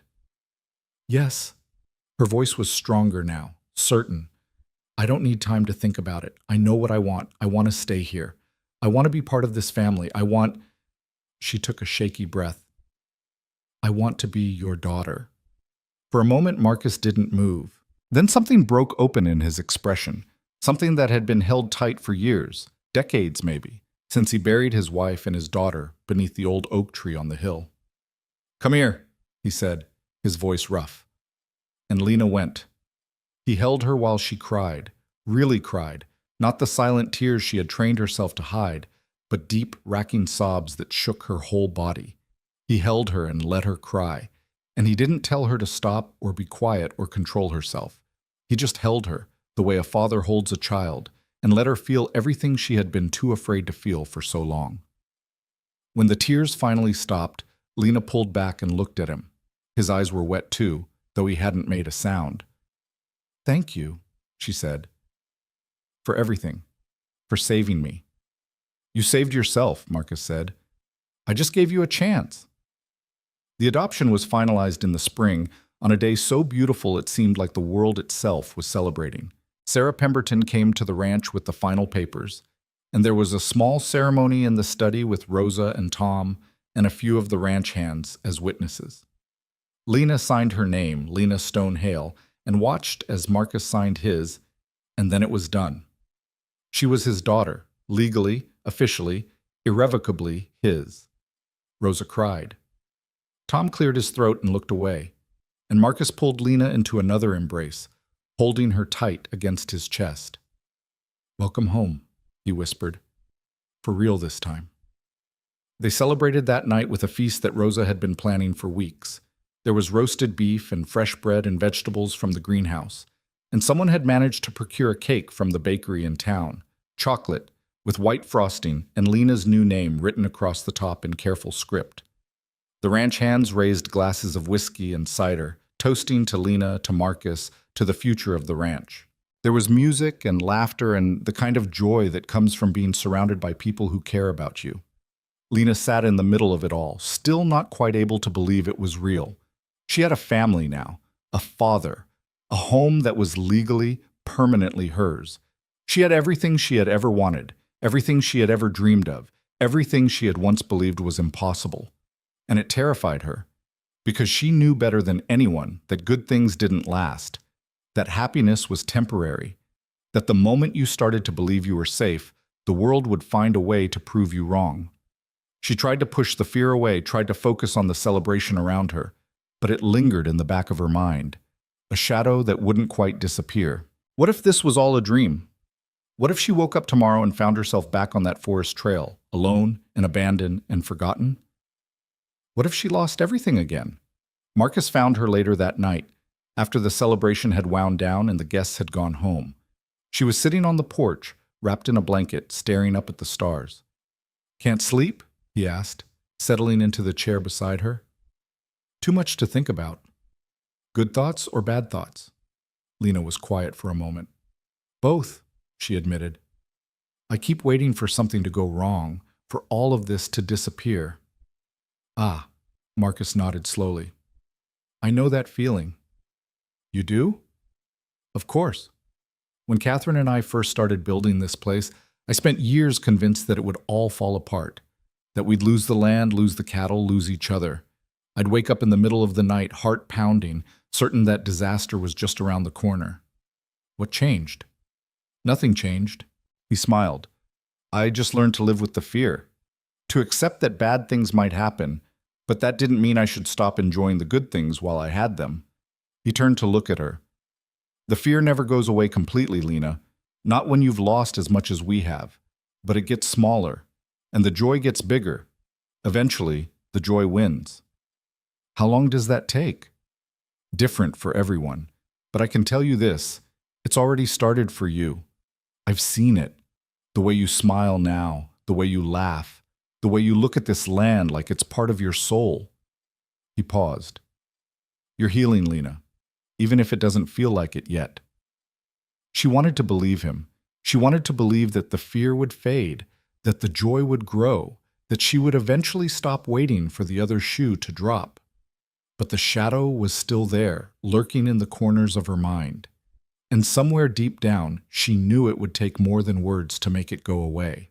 Spring turned to summer, and summer brought work. Endless, exhausting, satisfying work that left Lena too tired to worry about anything except the task in front of her. The cattle needed to be moved to the high pastures. The fences needed to be repaired after the winter's damage. The hay needed to be cut and baled and stored for the coming year. There was always something to do, always something that needed her attention, and Lena threw herself into it with everything she had. She was riding the fence line of the south section one afternoon, checking for breaks, when she heard it, a sound that didn't belong. She reined Bella to a stop, her head tilted, listening. The wind was blowing from the east, carrying sounds from the direction of the old creek bed that marked the boundary between her land and Garrett's. There it was again, a voice, small, frightened, calling for help. Lena kicked Bella into a gallop, her heart pounding. She didn't know what she would find, didn't know if it was a trap, a trick, another move in Garrett's endless game. But she couldn't ignore it, couldn't ride away from someone who needed help, not when she knew what it felt like to need help and have no one come. She found the child in a ravine near the creek, a girl, maybe 7 or 8 years old, with tangled dark hair and a dress so dirty it was impossible to tell what color it had once been. She was huddled against a rock, her arms wrapped around her knees, and when she saw Lena approaching, her eyes went wide with terror. "Don't hurt me," she whispered. "Please don't hurt me." The words hit Lena like a physical blow. She knew that tone, that posture, that desperate, hopeless fear. She had been that girl once, on another trail, in another life. "I'm not going to hurt you." Lena dismounted slowly, keeping her movements gentle and non-threatening. "My name is Lena. I live on the ranch up the hill. What's your name?" The girl didn't answer. She just stared at Lena with those huge, terrified eyes, her whole body trembling. "Are you hurt?" Lena tried again. "Are you hungry?" At the word hungry, something flickered in the girl's expression. She nodded, almost imperceptibly. "Okay." Lena reached into her saddlebag and pulled out the lunch Rosa had packed for her that morning, a sandwich, an apple, a canteen of water.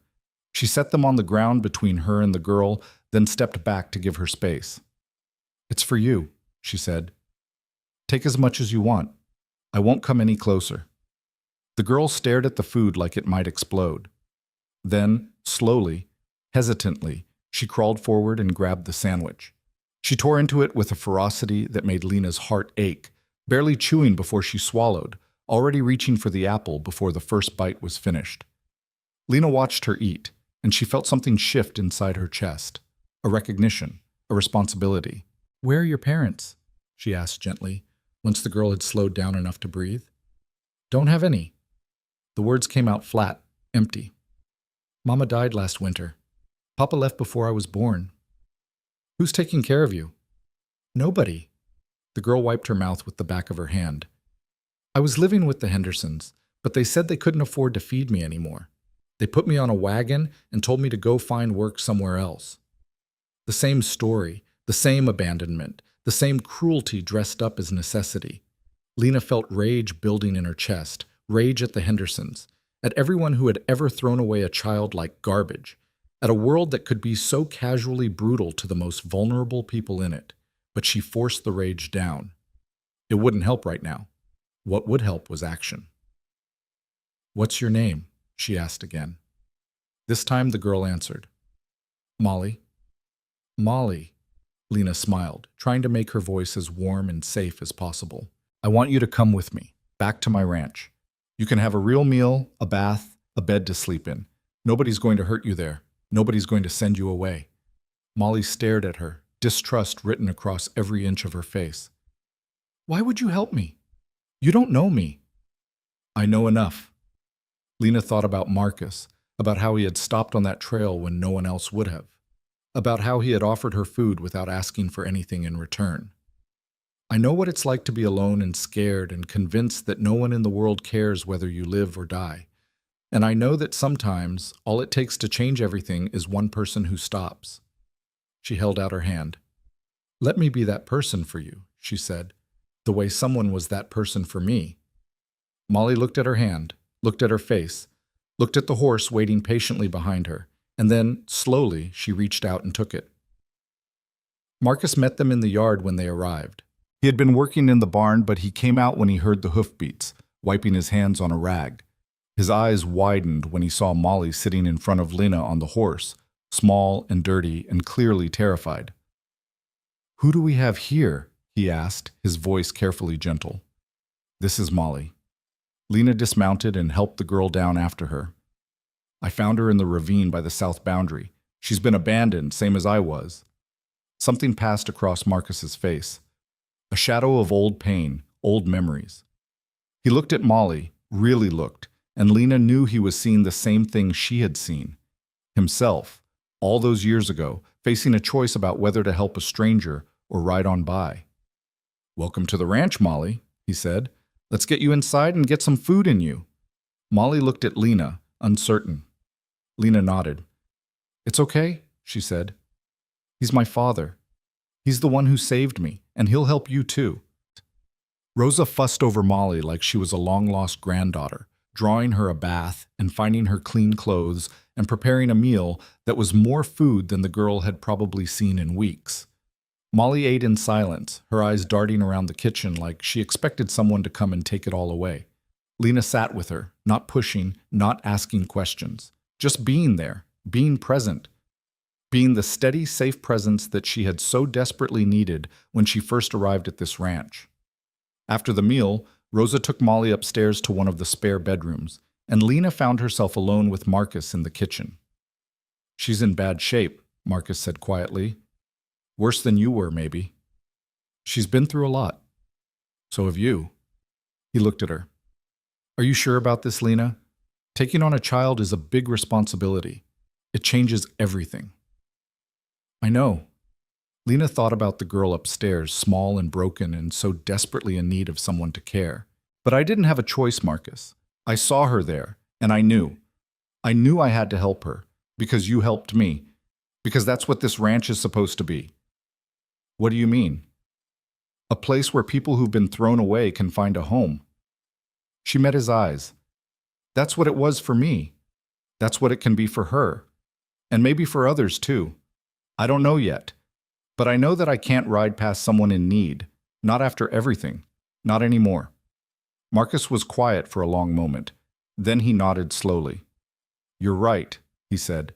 "This ranch has always been about more than cattle and land. It's about family, and family isn't just blood, it's choice. It's showing up for each other day after day, no matter what." He reached out and squeezed her shoulder. "You're becoming exactly who I hoped you'd be," he said. "Someone who sees people who are hurting and stops. Someone who offers help without expecting anything in return.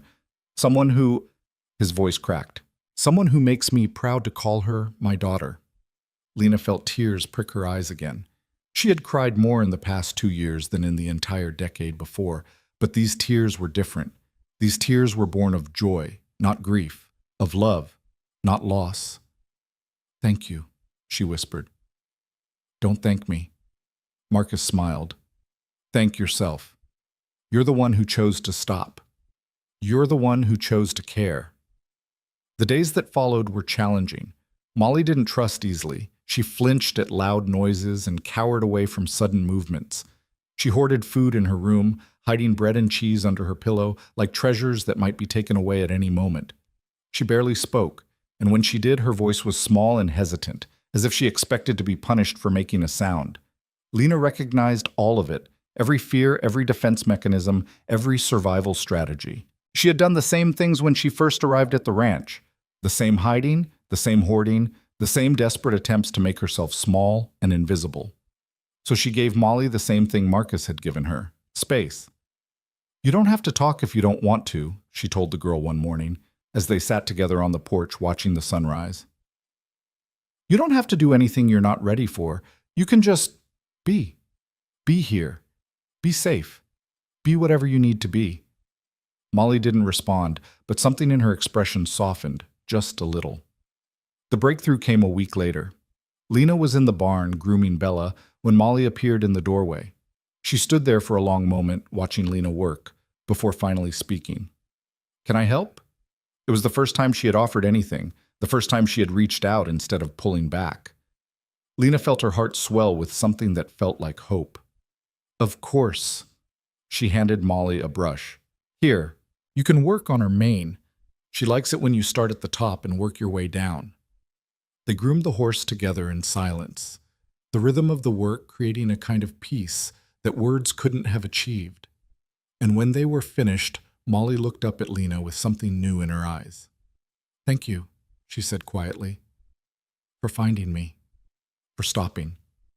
Lena knelt down so she was at eye level with the girl. "I didn't stop because I had to," she said. "I stopped because I wanted to. Because you matter. Because everyone matters, even when the world makes you feel like you don't." Molly's lip trembled. "The Hendersons said I was a burden, said I was just another mouth to feed." "The Hendersons were wrong." Lena's voice was fierce. "Dead wrong. You're not a burden. You're a person, a smart, brave person who survived something terrible and came out the other side. And anyone who can't see that doesn't deserve to have you in their life." A tear slid down Molly's cheek, then another. And then she was crying, the way Lena had cried on her first night at the ranch. Deep, shuddering sobs that shook her whole body. Lena held her, just held her, the way Marcus had held Lena, and let her cry until the tears ran out. When it was over, Molly pulled back and wiped her face with her sleeve. "I'm sorry," she whispered. "Don't be." Lena smiled. "Tears are just feelings that need to come out. There's nothing to apologize for." "Is it true?" Molly asked. "What you said about me mattering. It's the truest thing I know." Something shifted in the girl's expression then, a light that hadn't been there before, small but steady. The beginning of belief. "Okay," Molly said. "Okay." It wasn't acceptance, not yet. It was something smaller, something more fragile, but it was a start. And starts, Lena knew, were everything. Summer stretched on, hot and golden and full of life. Molly began to emerge from her shell, slowly but surely. She started helping with the horses, then with the cattle, then with whatever work needed doing around the ranch. She was quick to learn and eager to please, though she still flinched sometimes when people moved too fast or spoke too loud. Rosa took her under her wing, teaching her to cook and sew and do all the things that would help her survive in a world that wasn't always kind.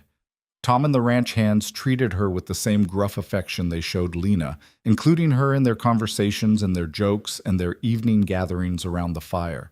And Marcus watched it all with the quiet satisfaction of a man who had seen his legacy take root. "You've given her something precious," he told Lena one evening as they sat on the porch watching Molly chase fireflies in the yard. "The same thing I gave you. A chance. I learned from the best." "No." He shook his head. "You learned from yourself. I just showed you what was possible. You're the one who made it real." Lena watched Molly catch a firefly in her cupped hands, her face illuminated by the soft green glow. The girl was laughing, actually laughing, a sound Lena had never heard from her before. "She's going to be okay," Lena said. "Yes." Marcus nodded. "She is. And so are you." The words settled into Lena's heart like seeds taking root. She was going to be okay. After everything, after the abandonment and the fear and the years of believing she was nothing, she was finally, truly going to be okay. Because she had found something worth living for. Not just survival, but purpose. Not just existing, but belonging. She had a family now, a father, a home, and soon, maybe, a sister. She had everything she had ever wanted, and she was determined to protect it, no matter what came next. But even as she sat there in the peaceful summer evening, surrounded by everything she loved, some part of her knew that the peace wouldn't last forever. That Garrett was still out there, still nursing his grudges, still looking for a way to take what he believed was his. The fight wasn't over. It might never be truly over.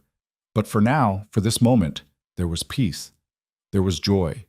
There was the sound of a child laughing and the warmth of family and the promise of a future that was still being written. And that was enough. It had to be enough. Because Lena Stone Hale had learned something that all the abandonment and all the cruelty and all the years of suffering had never managed to teach her, that happiness wasn't something you waited for, it was something you built. One day at a time, one choice at a time, one act of love at a time. And she was building it now, here, on this ranch that had become her home, with the people who had become her family, in the place where she finally, truly belonged. The winter that followed was the harshest anyone could remember. Snow came early and stayed late, piling up against the fences until the posts disappeared entirely, transforming the valley into a white expanse that seemed to swallow the world whole. The temperatures dropped so low that water froze in the buckets before you could carry them from the well to the barn, and the wind howled through the mountains like something alive and hungry. But inside the ranch house, there was warmth. Lena woke each morning to the smell of Rose's cooking and the sound of Molly's footsteps padding down the hallway. She spent her days working alongside the ranch hands, keeping the cattle fed and the horses sheltered, and the fences from collapsing under the weight of the snow. She spent her evenings by the fire with Marcus and Molly, reading or talking or simply sitting together in the kind of comfortable silence that only family can share. It had been 3 years since Marcus found her on that forest trail. 3 years since she had been nothing, starving, abandoned, convinced that she was worthless.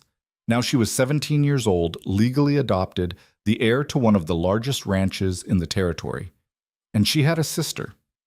The adoption papers for Molly had been finalized in the fall, making her Molly Stone Hale.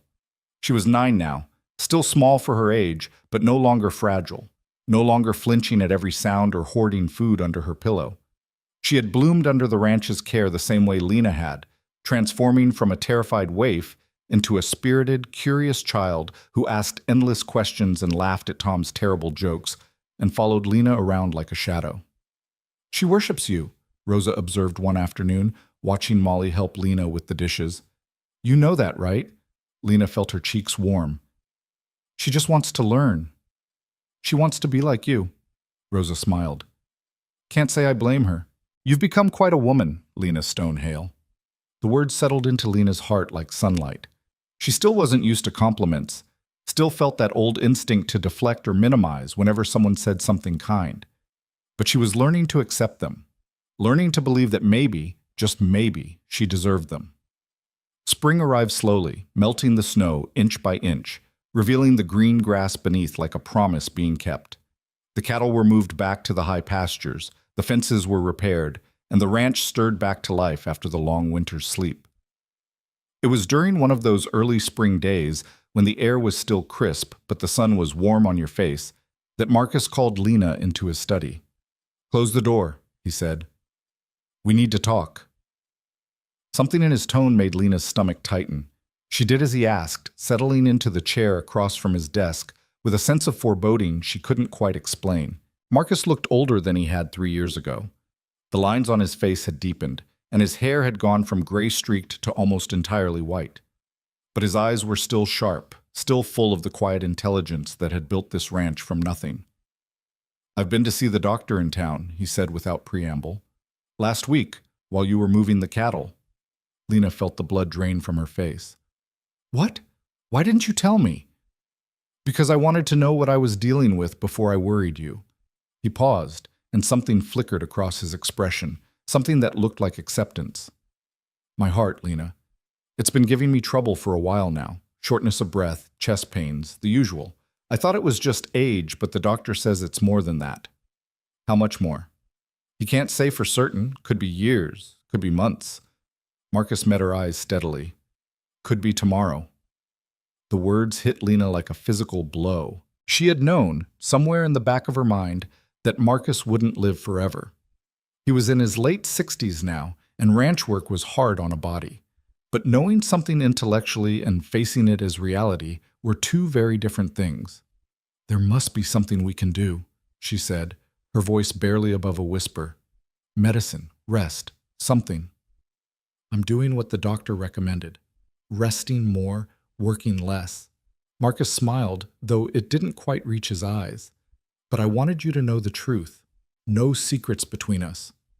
That's how family works. Lena felt tears burning in her eyes. She tried to blink them back, but they spilled over anyway, running down her cheeks in hot, silent streams. Don't, she said. Don't you dare leave me. Not after everything, not now. I'm not planning on going anywhere yet. Marcus reached across the desk and took her hand. But plans don't always work out the way we want them to. And I need to know that when my time comes, whenever that is, you'll be ready. Ready for what? To take over. To run this ranch. To protect everything we've built. His grip tightened. I've spent the last 3 years preparing you for this, Lena. Teaching you everything I know. And you've learned it all, better than I could have hoped. But now I need you to understand something. What? This ranch isn't just land and cattle. It's legacy. It's the people who work here and depend on us. It's Molly and Rosa and Tom and everyone else who calls this place home. He paused. And it's you. It's the life you've built here, the person you've become. When I'm gone, all of that will be in your hands. I can't do it without you. Yes, you can. His voice was fierce. You've already done harder things than running a ranch. You survived being abandoned. You survived the orphanage. You survived Martha Greer. You stood up to Garrett when you were just a child, and you didn't back down. He smiled. You're stronger than you know, Lena. You always have been. She wanted to argue, wanted to tell him that strength meant nothing without him, that she needed him, that she wasn't ready to face the world alone. But she looked into his eyes, those kind, steady eyes that had seen so much and asked so little, and she understood what he was really asking. He wasn't asking her to be ready. He was asking her to promise. Okay, she said, her voice cracking. Okay, I promise. Marcus nodded slowly, and something like peace settled over his features. That's my girl. The months that followed were bittersweet. Marcus scaled back his work, spending more time on the porch and less time in the saddle. But he didn't retreat from life entirely. He was there for meals, for conversations, for the quiet moments that made up the fabric of family. He watched Molly grow and laughed at Tom's jokes and sat with Rosa in the kitchen while she cooked, telling stories about the old days when the ranch was young. And he watched Lena take on more and more responsibility, stepping into the role he had been preparing her for all along. She handled the spring cattle drive with calm authority, directing the ranch hands and managing the logistics with a competence that surprised everyone except Marcus. She negotiated with buyers and balanced the books and made the hard decisions that came with running a business. She was the one the hands came to with questions, the one the neighbors sought out for advice. She was becoming what Marcus had always known she could be, a leader. You're doing well, he told her one evening as they sat together watching the sun set over the mountains.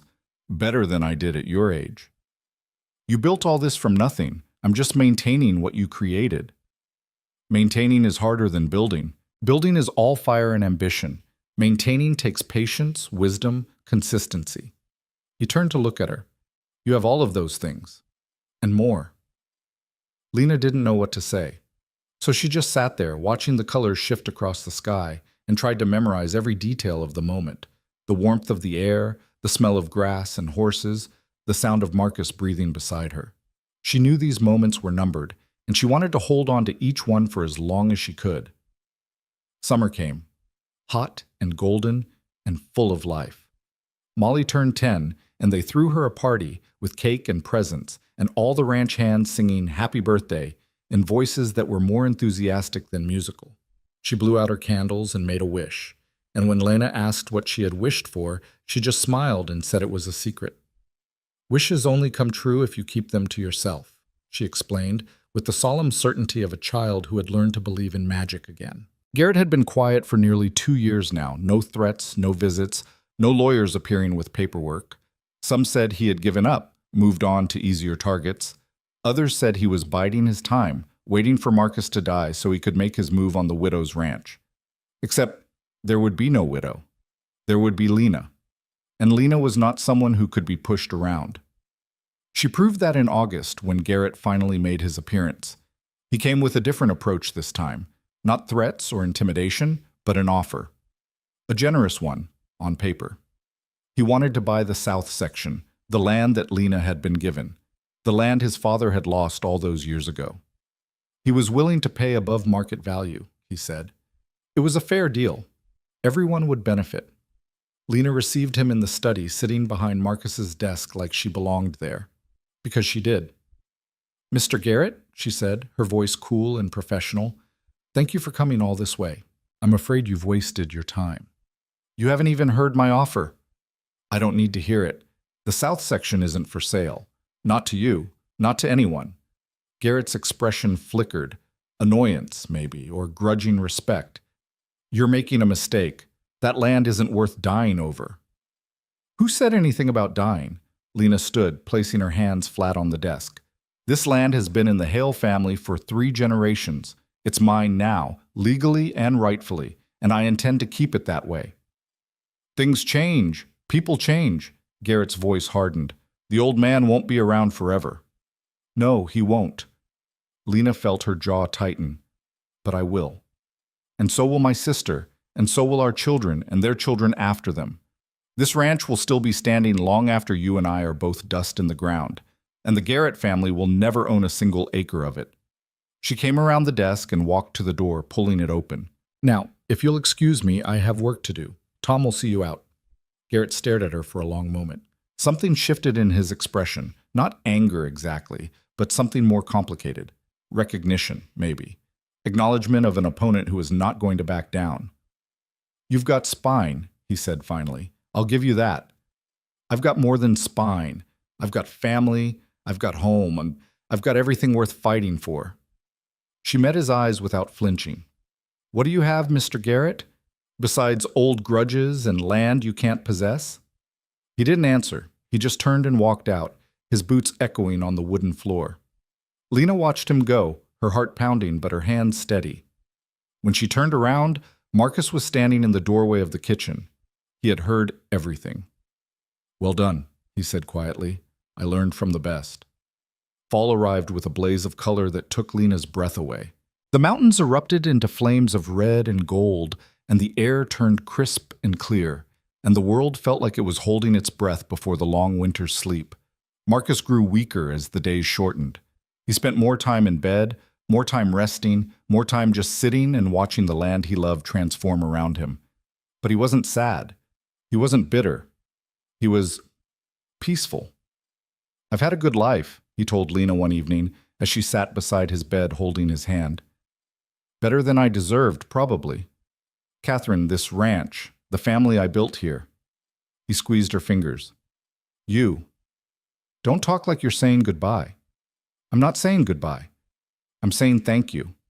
He smiled, and his eyes, those kind, steady eyes, were bright with something that might have been tears. "Thank you for coming into my life, Lena Stonehale. Thank you for letting me be your father. Thank you for giving me a reason to keep going after I thought I had lost everything." Lena couldn't speak. Her throat was too tight, her eyes too blurred. "You saved me," Marcus continued. "I know you think I saved you, that I rescued you from that trail and gave you a home. But the truth is, you saved me just as much. You gave me purpose again, family again, hope again." "Papa." The word came out broken, barely audible. She hadn't called him that often. It still felt strange on her tongue, even after all this time. But right now, it was the only word that mattered. "I'm proud of you," he said. "More proud than I can say. You've become everything I hoped you would be, and more. And I know that when I'm gone, you'll take care of this place. Take care of the people here. Take care of Molly. I will, I promise. I know you will. He closed his eyes. You're my daughter, and my daughters keep their promises. He died 3 weeks later, on a quiet November morning when the first snow of the year was just beginning to fall. Lena was with him when it happened. She had been sitting beside his bed all night, holding his hand, talking to him even though he was mostly asleep. She told him about the ranch, about the cattle, about all the small details of daily life that she knew he loved to hear. She told him about Molly's latest adventures, about Rosa's new recipe, about Tom's ongoing feud with a particularly stubborn fence post. And she told him that she loved him, over and over until she was sure the words had sunk in, had reached whatever part of him was still listening. Thank you, she whispered. Thank you for everything. For stopping on that trail. For giving me a chance. For believing in me when no one else did. She felt his hand tighten around hers, just slightly, just for a moment. And then he was gone. The funeral was held 3 days later beneath the old oak tree where Catherine and their first daughter were buried. The whole valley came, ranchers and farmers and townspeople, people who had known Marcus for decades, and people who had only met him once. They came to pay their respects to a man who had built something from nothing, who had helped his neighbors when they needed it, who had lived his life with quiet dignity and fierce love. Lena stood at the head of the grave, Molly's hand in hers, and spoke the words she had been preparing for weeks. Marcus Hale was the best man I ever knew, she said, her voice steady despite the tears on her cheeks. He found me when I was lost. He took me in when I was broken. He gave me everything, home, family, purpose, love, and asked for nothing in return except that I become the person he believed I could be. She looked out at the crowd, at all the faces watching her with sympathy and respect. He taught me that family isn't just blood. It's choice. It's showing up for each other day after day, no matter what. It's building something together and protecting it together and mourning together when it's gone. She looked down at the grave, at the simple wooden marker that bore his name. I will miss him every day for the rest of my life, but I will also carry him with me, in everything I do, everything I build, everything I become, because that's what he would have wanted, not tears, not mourning, but continuation, legacy, life. She squeezed Molly's hand. This ranch will go on. This family will go on. And Marcus Hale's memory will live in every acre, every fence post, every horse that runs through these pastures, because that's what he built. Not just land, not just cattle, but something that would last, something that would matter. She took a deep breath. Rest now, Papa. You've earned it. The days after the funeral were the hardest. Lena threw herself into work, trying to fill the empty hours with activity, trying to outrun the grief that threatened to swallow her whole. She rode the fence lines and managed the cattle and handled all the business of running a ranch. And she told herself that she was fine, that she was coping, that she was strong enough to carry on. But at night, when the house was quiet and Molly was asleep, she would sit in Marcus's study and cry until she had no tears left. Rosa found her there one evening, curled up in Marcus's chair with her face buried in her hands. "Oh, child," Rosa said, her voice soft with compassion. She came and knelt beside the chair, putting a weathered hand on Lena's arm. "You don't have to be strong all the time, you know. Even the strongest trees bend in the wind." "I miss him," Lena whispered. "I miss him so much." "Of course you do. He was your father. He loved you, and you loved him." Rosa paused. "But he's not really gone, Lena. He's in this house, in this land, in every single thing he taught you. You carry him with you everywhere you go.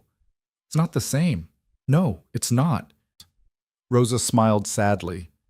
"But it's something, and sometimes something is enough." She helped Lena up, guided her to bed, tucked her in like she was a child again. "Sleep now," she said. "Tomorrow is a new day, and new days bring new strength." Lena slept. And in her dreams, Marcus was there. Not dying, not sick, but young and strong and full of life. He was riding beside her through the valley, pointing out the mountains and the streams and the endless sweep of land that was their home. "You're going to be okay," he told her. "You're going to be more than okay. You're going to be everything." She woke with tears on her face and peace in her heart. Winter passed. Spring came. And slowly, gradually, life resumed its rhythm. Lena ran the ranch with the same quiet competence Marcus had shown, and the hands followed her without question. She made decisions that would have terrified her 3 years ago: which cattle to sell, which to keep, when to expand, and when to consolidate. She made mistakes sometimes, but she learned from them, just like Marcus had taught her. Molly grew taller, smarter, more confident with each passing month. She was learning to ride now, really ride, and she spent hours in the saddle exploring the land that would one day be hers to protect. "Tell me about when Papa found you," she asked one evening as they sat together on the porch watching the sunset. It was a story she had heard 100 times, but she never tired of it. So Lena told her about the forest trail, about the crumbs in her hand, about the man who had stopped when no one else would have, who had offered food and water and choice. "And then what happened?" Molly asked, even though she knew. "And then I came here," Lena said, "and everything changed. Because he chose you. Because we chose each other." Lena put her arm around her sister. "That's how family works. It's not about blood or obligation. It's about choosing to love someone every single day, no matter what." Molly was quiet for a moment, thinking. "You chose me too," she said finally. "Yes." Lena felt her heart swell. "I did. And I would choose you again 1,000 times over." Garrett returned in the fall when the leaves were just beginning to turn. But this time was different. He came alone, without lawyers or threats or demands. He rode up to the ranch house and asked to speak with Lena, and when she came out to meet him, she saw something in his face that hadn't been there before. "Miss Hale," he said, tipping his hat. "I hope I'm not intruding." "That depends on why you're here." "To apologize." The word seemed to cost him something. For everything, the threats, the fire, the years of making your life difficult. It was wrong. All of it. Lena stared at him, not sure what to say. "My father spent his whole life consumed by grudges," Garrett continued. "He died bitter and angry, convinced that the world owed him something it refused to pay. And He shook his head. "I was becoming him. I could see it happening, and I couldn't stop it. The anger, the obsession, the need to possess things that were never mine to begin with. What changed? My daughter was born. Something softened in his expression. 6 months ago. And when I held her for the first time, I realized I don't want her to inherit what my father gave me. Hate, resentment, a legacy of destruction." He met Lena's eyes. "I want her to inherit something better, a name that stands for something other than cruelty." Lena was quiet for a long moment, processing what she was hearing. "I can't undo what's been done," Garrett said. "Can't bring back your barn or give you back the years of fear. But I can promise you, on my honor, on my daughter's future, that it ends here. The feud, the threats, all of it. And the South section, yours, legally, rightfully, forever." He almost smiled. "I won't pretend I don't still want it, but some things matter more than land, and I'd rather my daughter grow up knowing her father was a decent man than inherit a ranch built on someone else's suffering." Lena studied him, the lines on his face, the weariness in his eyes, the genuine regret that seemed to radiate from every part of him. She thought about Marcus, about all the lessons he had taught her, about forgiveness, about grace, about the courage it took to move forward instead of holding on to the past. "I accept your apology," she said finally. "And I hope you mean what you say. Because if you don't, if this is just another trick, you'll find that I'm not the scared little girl you met on this porch 3 years ago." "I can see that," Garrett nodded. "Your father raised you well." "Yes," Lena said. "He did." They shook hands, a formal gesture, but somehow meaningful. And then Garrett mounted his horse and rode away, and Lena watched him go with a feeling she couldn't quite name. Closure, maybe. Or hope. Or just the quiet satisfaction of seeing something broken finally begin to heal. 5 years later, the ranch had grown beyond anything Marcus could have imagined. Lena had expanded the cattle operation, added new pastures, built a second barn to replace the one that had burned all those years ago. She had hired more hands, established relationships with buyers across 3 territories, turned a prosperous ranch into a thriving empire. But the real growth wasn't in the land or the cattle or the money. It was in the family. Molly was 15 now, tall and strong and fierce in all the best ways. She had inherited Lena's determination and Marcus's wisdom, and she was already showing signs of becoming a formidable rancher in her own right. She spent her days in the saddle, learning everything Lena could teach her, preparing to carry on the legacy that had been entrusted to them both. Rosa was still there, older and slower, but no less essential.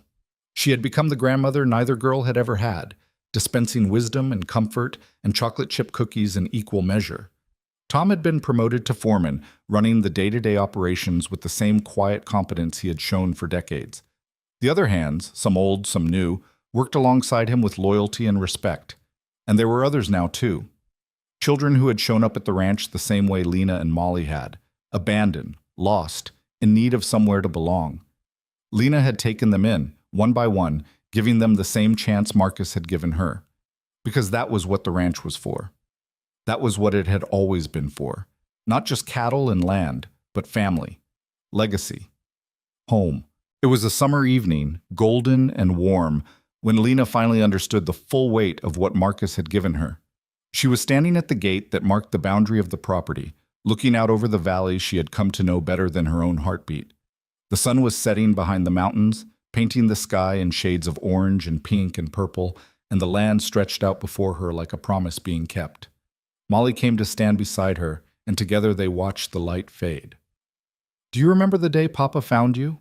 Molly asked. "Every detail," Lena smiled. "I was standing on a trail, covered in dirt, holding a handful of crumbs that were supposed to last me 2 days. I thought I was going to die out there. And now look at you." Molly gestured at the ranch behind them, the houses, the barns, the fences stretching toward the horizon. "You built all this. We built it, all of us, together. But it started with you deciding to get on that horse and ride into the unknown." Lena thought about that day, about the fear she had felt, the uncertainty, the desperate hope that maybe, just maybe, this time would be different. It had been different. Impossibly, wonderfully, miraculously different. "You know what I've learned?" she said softly. "In all these years through everything that's happened." "What?" "That being left behind isn't the end of the story. It's just the beginning." She turned to look at her sister. "Every single person who abandoned me, my mother, my father, the orphanage, Martha Greer, they all thought they were throwing away garbage. Something worthless, something that didn't matter." Her voice grew stronger. "But they were wrong. They were all wrong. Because the thing about being thrown away is that it teaches you something. It teaches you that your worth doesn't come from other people. It comes from you. From what you choose to do with the life you've been given." She looked back at the valley, at the land that was hers, at the home she had built from nothing. "Marcus didn't save me," she said. "He gave me the chance to save myself. And that's what I'm trying to do for everyone who comes through these gates. Not rescue them, but show them that they're worth saving, that they matter, that they belong." Molly was quiet for a long moment. Then she slipped her hand into Lena's, the way she had done when she was small and scared and new to this world. "You're a good person, Lena Stonehale," she said. "The best person I know." "I had good teachers." "You had one teacher, and he's still here." Molly touched her heart. "Right here. Always." Lena felt tears prick her eyes, but she didn't try to stop them. These weren't tears of grief anymore. They were tears of gratitude, of love, of the profound, overwhelming joy of having found her place in the world. "Come on," she said, squeezing Molly's hand. "Rosa's making dinner, and you know how she gets if we're late." They turned and walked back toward the ranch house, toward the lights glowing in the windows and the smell of bread baking and the sound of laughter drifting through the open door. Toward home. Behind them, the sun finished its descent, and the first stars began to appear in the darkening sky. The valley fell into shadow, peaceful and quiet, the land resting after another day of being lived upon and loved. And at the gate, standing where Lena had stood just moments before, a figure appeared. It was a boy, maybe 12 years old, thin and dirty and alone. He was looking at the ranch house with an expression that Lena would have recognized instantly. Hope and fear and desperate, terrible longing. The same expression she had worn all those years ago on a trail in the middle of nowhere. Molly saw him first. She stopped, her hand still in Lena's, and turned to look. "Lena," she said quietly. "Look." Lena looked. Lena, and something in her chest tightened, not with fear or worry, but with recognition, with purpose. "Stay here," she told Molly. "I'll be right back." She walked toward the gate, toward the boy who stood there watching her approach with wary eyes. She moved slowly, the way you move around a frightened animal, giving him time to run if he needed to. But he didn't run. He just stood there, trembling, waiting. "Hi there," Lena said, when she was close enough to speak without raising her voice. "My name is Lena. I live here." The boy didn't respond. "Are you hungry?" she asked. "We have food, warm beds, people who care." Still nothing. But something flickered in his eyes, a spark of something that might have been hope. "You can come with me if you want," Lena continued, "or you can stay out here. It's your choice." She held out her hand. "But I want you to know something. Whatever happened to you, wherever you came from, it doesn't define you. It doesn't determine your worth. You matter. You belong. And there's a place for you here, if you want it." The boy stared at her hand, stared at her face, stared at the ranch house behind her with its warm lights and welcoming windows, and then slowly, hesitantly, he reached out and took it. Lena smiled, a real smile, one that reached her eyes and stayed there. "Welcome home," she said, and together they walked toward the light. The ranch grew quieter as the night deepened, but it was never truly silent. There were always sounds, the lowing of cattle in the distance, the whisper of wind through the grass, the creak of old wood settling into its bones. And there were always people, coming and going, staying and leaving, finding themselves and finding each other. That was what Marcus had built. Not just a ranch, not just a business, but a refuge, a haven, a place where people who had been thrown away could discover that they were worth keeping. Lena stood on the porch that night, after the boy had been fed and bathed and put to bed, and she looked up at the stars scattered across the sky like diamonds on black velvet. Somewhere out there, she knew, were other children, just like she had been, abandoned, alone, convinced that they were nothing. And somewhere out there, she hoped, were people like Marcus, people who would stop, people who would offer food and water and choice, people who would change everything with a single act of kindness. She couldn't save everyone. She knew that. The world was too big, and there were too many children in need, and she was just one woman on one ranch in one small corner of a vast, indifferent world.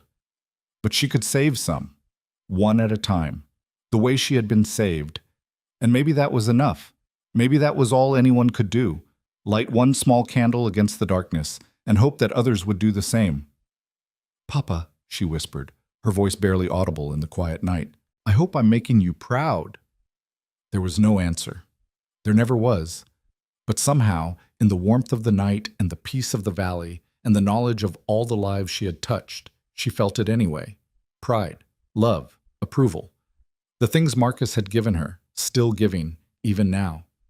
She turned and went inside, closing the door behind her, and the ranch settled into sleep, safe and warm and full of dreams.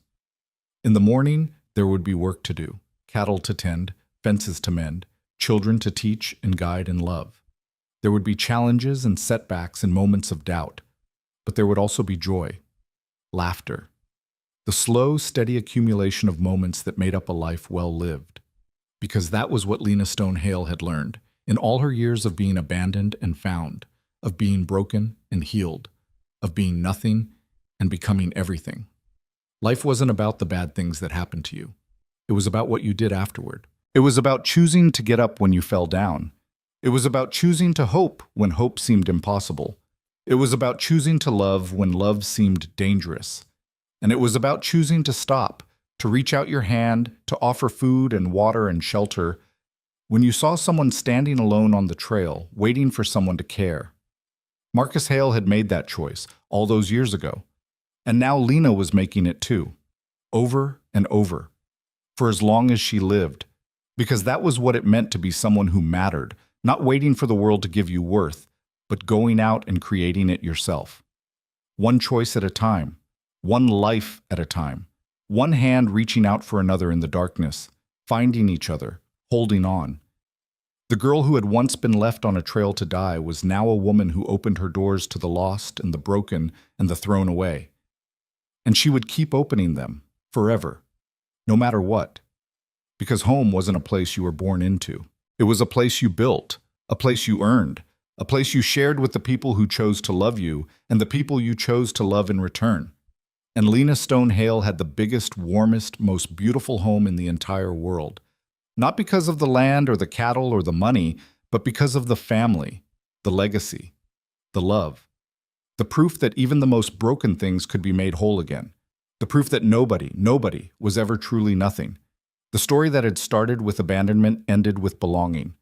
The girl who had been left behind was now the one who stayed. And that made all the difference.